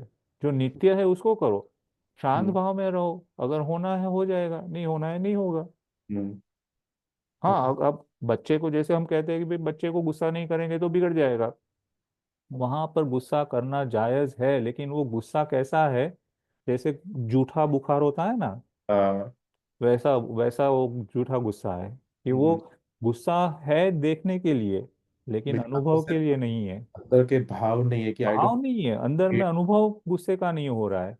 अंदर में अनुभव उसकी अच्छाई का हो रहा है, उसके भले का हो रहा है। भाव बाहर में प्रकट गुस्से का हो रहा है। वो गुस्सा नहीं है, वो तो झूठ मूठ वाला बुखार है। तो वो आएगा और चला जाएगा। फिर पर ये भी थोड़ा वो होता है ना कि ऑब्वियसली हम अभी श्रावक है, हमारा सबका अपना, हम एक रिस्पॉन्सिबिलिटी भी है टुवर्ड्स आवर फैमिली या किड्स, राइट? बिल्कुल है। तो जो रिस्पॉन्सिबिलिटी करने के लिए अगर मुझे ये कर्म करना भी पड़े तो ठीक है, बट हाँ, there are lot of other things that I can let go, but हाँ, इट शुड नॉट बी, जैसे आप कह रहे हैं, भाव नहीं होना चाहिए कि जो बच्चे को कह रहे हाँ, मतलब जो कुछ भी कर भी रहा हूं ना अपने फैमिली के लिए, उसके लिए भी कोई क्रेडिट नहीं लेनी है। हैं। हम्म, मतलब या भाव हमारा ये हो कि ये भी मुझे जो करना पड़ रहा है उसकी भी क्रेडिट मैं नहीं लूंगा, मैं उसका करता नहीं हूँ। नहीं तो क्या होता है कि हम ये सोचते हैं कि अगर अगर हमने ये नहीं किया तो कौन करेगा, अगर हमारे जाने के बाद ये नहीं हुआ तो उनका क्या होगा, है ना। तो ये वाला भाव नहीं लाना है मुझे। मेरे फैमिली है, मेरी रिस्पॉन्सिबिलिटी है। हम्म, अभी मेरी ये स्टेटस ये है कि मैं इन रिस्पॉन्सिबिलिटी को अपने कर्मों की वजह से खड़ी करके रखा हूँ, तो उसको हम्म, भी मुझे पूरी जस्टिस देनी है। लेकिन हम्म। वो जस्टिस देनी है, उसमें भी कहीं क्रेडिबिलिटी की अपेक्षा नहीं रखनी है। वो फिर राग द्वेष हो गया, वो तो फिर कि वो राग हो गया, वो फिर वो राग हो द्वेष गया, हो गया। द्वेष हो गया कुछ, तो हाँ, तो मेरा कर्म, मेरा रिस्पॉन्सिबिलिटी है, तो उसके लिए मेरे को जो कर्म करने हैं हाँ, मैं उतना। करूंगा, लेकिन आई डोंट एक्सपेक्ट कि मेरे डांटने से बच्चा सुधर जाएगा या वो नहीं हाँ, करेगा। वो वो उसका निमित्त है, वो अपने राग द्वेष उसकी करने। उसकी कैपेसिटी है, उसकी स्टेटस है, उसका हम्म, योग्यपना है। और दूसरी बात ये होती है कि जब क्रेडिबिलिटी आती है हम्म, तो ऑटोमेटिकली उसमें अहंकार आ जाता है। हाँ, तो जब क्रेडिबिलिटी ही नहीं है तो अहंकार भी नहीं है कि हम्म, मैंने करना था, मैंने कर दिया, अब उसका जो होना है वो उसका होगा।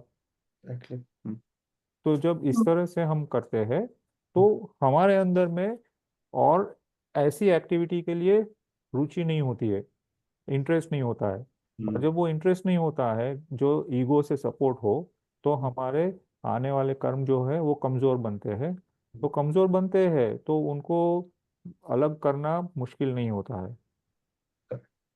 हाँ। correct, तो सौरभ भाई, यानी जो कर्तृत्व भाव हम बोलते हम्म। हैं कि वो हम्म। नहीं होना चाहिए ना। हम्म। आप आगे भी पढ़ेंगे कि अपनी 4 प्रकार की बुद्धि होती है। आ, एकत्व, ममत्व, कर्तृत्व और भोक्तृत्व। तो एकत्व बुद्धि जो कहते हैं कि मैं हूँ इसीलिए हो रहा है, हम्म, तो मैं एक्चुअली पोल पोजीशन ले रहा हूँ। कि मैं नहीं होता हूँ तो ये काम नहीं होता है। हम्म, ममत्व यानी ये मेरा है, ये मेरे है, इसीलिए वो मुझसे मेरी बात को मानते हैं या मेरे काम को करवा करते हैं या मेरे कहने से वो ये काम हो रहा है। तो ये ममत्व है।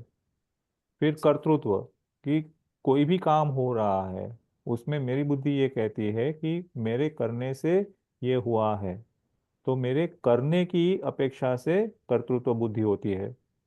कि जैसे हम कहते हैं कि भाई अक्सर हम सुनते हैं कि कोई काम है वो बहुत लोगों ने कोशिश की फिर भी नहीं हुआ, और जैसे ही मैंने वो उठाया तो तुरंत से हो गया। तो मैं कहता हूँ कि देखो, मेरे हाथ से ही होना था तो ये हो गया, आप किसी के नहीं होना था तो नहीं हुआ। तो मैंने उसमें कर्तृत्व बुद्धि लगाई। अब जब कर्तृत्व बुद्धि लगाई तो अब मैं उसमें भोक्तृत्व बुद्धि भी लगाऊंगा कि अच्छा, मैंने ये काम किया है तो इसका नतीजा भी मुझे मिलना चाहिए, इसका मुझे फ्रूट भी मिलना चाहिए, उसका मुझे कुछ इनाम भी मिलना चाहिए, उससे मुझे कुछ लाभ भी होना चाहिए। तो ये भोक्तृत्व बुद्धि।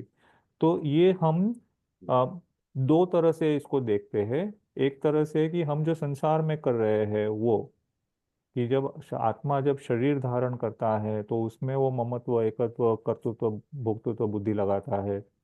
और एक होती है जो आत्मा की आत्मा के रूप में है, कि आत्मा एक ही है, आत्मा कभी भी अनात्मा नहीं बना, इसीलिए आत्मा एक है। अनात्मा माने जो पुद्गल है वो एक है। ऐसे वो बाकी के छह द्रव्य एक एक अपने गुणों और लक्षणों के रूप में एक है। तो वहां पर आत्मा की एकत्व बुद्धि जो है वो आत्मा के लक्षण को लेकर के है। ममत्व बुद्धि आत्मा की ये है कि आत्मा के जो लक्षण है, ज्ञान, दर्शन, सुख, सारे जो उनके गुण है वो आत्मा के है। तो आत्मा की ममत्व बुद्धि उन गुणों में जाती है। कर्तृत्व बुद्धि तो आत्मा करता क्या है, ज्ञान करता है, दर्शन करता है, सुख अनुभव करता है, और सारी अपनी 47 शक्तियां जो है उनका अनुभव करता है। तो वहां पर कर्तृत्व हुआ। और भोक्तृत्व क्या हुआ, तो उनके अनुरूप जैसी जैसी पर्याय बनती है उन पर्यायों का अनुभव भी आत्मा ही करता है। तो वो उन पर्यायों का भोक्तृत्व बुद्धि से अनुभव कर रहा है। अब इसमें अगर देखा जाए तो कहीं पर भी दूसरे द्रव्यों का कुछ भी नहीं कर रहा है। वो ना तो वो कोई बॉल बैट बना रहा है, ना वो कोई बम बना रहा है, ना कोई मकान बना रहा है, ना कहीं गाड़ी बना रहा है, कुछ भी नहीं कर रहा है। वो तो ज्ञान दर्शन कर रहा है। तो जब ये समझ में आए आत्मा को, तो बाहर की जो कर्तृत्व और भोक्तृत्व बुद्धि है वो खत्म हो जाए। हम्म, तो इस तरह से इस भावना को हम समझेंगे कि ये भावना करते करते मेरी कर्तृत्व बुद्धि कम हो रही है या नहीं, मेरी भोक्तृत्व बुद्धि कम हो रही है या नहीं, मेरी ममत्व बुद्धि कम हो रही है या नहीं। तो ये हमारे पैरामीटर्स है ये जानने के लिए। ये आप सीखोगे आगे सेमिस्टर्स जैसे आगे बढ़ोगे, तो ये सिस्टमैटिकली कैसे इसको समझना है, कैसे इनसे हम अपने आप में अप्लाई करके अपने अंदर में वो चेंज लाना है। Thank you. ठीक है। और जैसे मैंने कहा कि मेरा ये अनुभव कहता है, और हमको बार बार जो विद्वान है वो यही कहते हैं कि कभी भी अपने आप को कमजोर नहीं मानिए। जो आज आप है वो कल से बेहतर ही है, अगर आपकी जर्नी सही जगह में जा रही है। तो बस Exactly, आपका good ध्यान point. आपकी जर्नी पर होना चाहिए, hmm, not on what you have achieved so far. Hmm, आपकी जर्नी ठीक तरह चल रही है तो बहुत अच्छी बात है।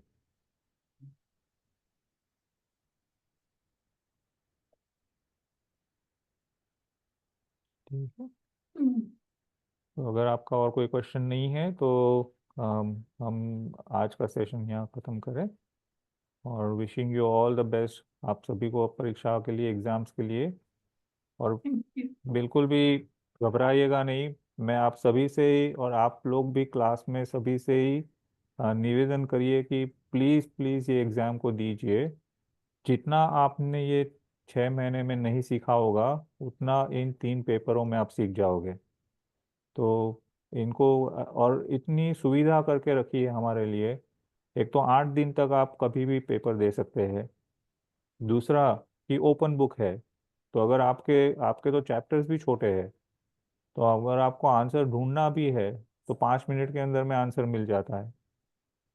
और तीसरा ये है कि सब मल्टीपल चॉइस क्वेश्चंस है, तो उसमें और कुछ लिखना तो है नहीं, बस अपनी समझ को पक्की करना है और कुछ भी नहीं है। तो प्लीज़ आप लोग भी मैसेज डालिए, हर एक से निवेदन करिए कि इन एग्ज़ाम्स को नहीं छोड़िएगा। This will be your life changing exams. Yes sir. आप बस आज वो हो गई थी नम्रता जी? मैम किसी के डेथ पे जाके आना था अच्छा सर, अच्छा अच्छा, कोई बात नहीं, कोई बात नहीं। इसलिए I was regretting but unavoidable था। नहीं नहीं, वो भी अपनी ड्यूटी जवाबदारी पे है। हो ना आप। आप ड्यूटी है, वो तो वो भी करना है। लेकिन हर प्रसंग जो बनता है ना नम्रता जी, उसी हाँ में से ही हमको कुछ सीख लेना है। ये प्रसंग के आते अभी तक जो मैंने पढ़ा है उसमें से कितनी चीजों को मैं अप्लाई कर सकती हूँ। यस ठीक है ना? यस, मिथ बस्टर्स से मैं 8-10 पॉइंट भी मैंने लिखा है, बहुत अच्छे। काफी कुछ क्लैरिटी आई है। मतलब we were more of thinking के है ना, पूजा पाठ ये सब, बट नाउ रियलाइजेशन है, मतलब थोड़ा सा अंश मात्र के भाई जो रास्ता देख रहे जा रहे थे वो पुण्य का बंद कर रहे थे बस। वो भी बहुत भाव से नहीं, तो जाना है करना है, अपन जैन है, वो हम्म। खुलासा होने लग गया है सर। बहुत बढ़िया, बहुत बढ़िया। हाँ, और वो थोड़ा एग्जाम का एक था कि भाई लिखना ही है ना, तो फिर वापस रिवीजन सब करने लगे। एक्चुअली थर्ड बुक में मेरे को काफी कुछ अभी समझना है। हम्म हाँ, इतना टाइम मैं खाली बुक में वापस ऐसे ही लिख देती थी, बट हम्म। अभी जब जर्नल बनाना था तो फिर लिटरेरी बैठ के सब समरीज लिखे ना, तो मतलब आप लोग क्वेश्चंस डालिए ना ग्रुप में, ग्रुप में क्वेश्चंस डालिए, उसके जवाब भी आपको मिलते रहेंगे। है हाँ ना? हाँ इसीलिए एक ग्रुप इसीलिए ही हम लोगों ने बनाया है कि ताकि हर एक के मन में जो कुछ भी शंकाएं हैं उनको ग्रुप में प्रेजेंट करेंगे, तो उनका समाधान, जैसे पहले शिल्पा जी जो आती थी, अभी वो शायद व्यस्त हो गई है तो नहीं आ पा रहे हैं, तो हाँ, वो काफी बोल तरह रही से। थी कि उन्हें और 1-2 अलग क्लासेस ज्वाइन करा हुआ है उनका। हाँ, तो वो भी काफी समाधान देती थी। और नहीं तो भी जब उसमें क्वेश्चन आएंगे तो ऑटोमेटिकली समाधान मिलता रहेगा उसमें। तो आप हाँ हाँ क्वेश्चंस डालते रहिए उसमें, तो फिर आपकी भी क्लैरिटी बढ़ेगी और दूसरों को भी। कभी कभी उनके मन में भी ये प्रश्न होता है लेकिन वो पूछने से डरते हैं या घबराते हैं, तो हाँ उस वजह से ये फिर। और आप और हम लोग सब ऐसी जर्नी पर अब निकले हैं कि जहाँ पर अपने मन में जरा सी भी शंका नहीं रखनी है, जरा सा भी डाउट नहीं रखना है। जितना सर कुछ वो भी सीखते हो उसको उसको खुलासे से सीखते चले जाइए। सही है हम्म। सर। फ्राइडे की क्लास में बुक 3 में अपन 2-3 लेसन एक ले लेते हैं क्या, जल्दी जल्दी रिवीजन करने के लिए? आप डाल दीजिए ये बार फ्राइडे को तो रूही जी है, तो हाँ आप डाल दीजिए मैसेज ग्रुप में कि अगर आप लोग थर्ड बुक को क्विक रिवीजन के रूप में देखना चाहते हैं तो वो भी ले सकती है, बिल्कुल। हाँ। थोड़ा सा वो, बाकी फर्स्ट बुक सेकंड बुक में तो there is something to write in the journal. अब थर्ड बुक में मैं क्या लिखूं करके सोच रही हूँ। आप इतना ही लिख देना कि मैंने थर्ड बुक पढ़ी और मैडम से पढ़ते पढ़ते इसमें से मुझे बहुत कुछ समझ में आ गया, काफी है। और कुछ भी ना लिखे तो भी चलेगा।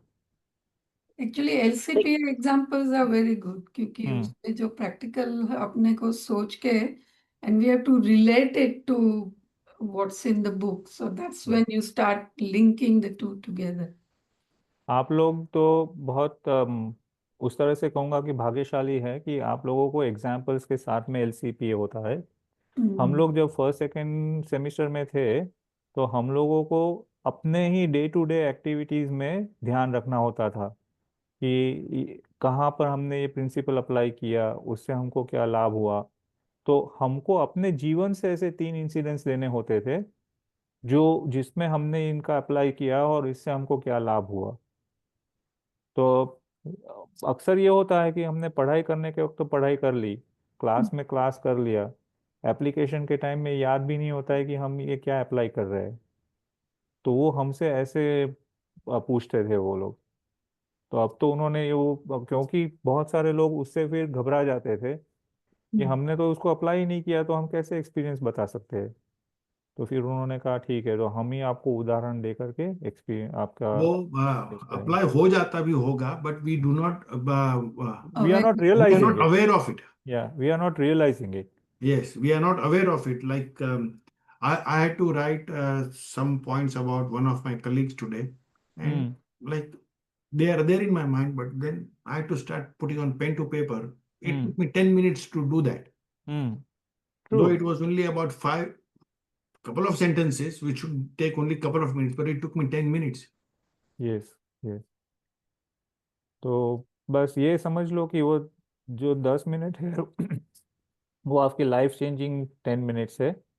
तो उससे आप जितने भी ऑनेस्टली अटेम्प्ट करोगे उतना आपके लिए ही फायदा है।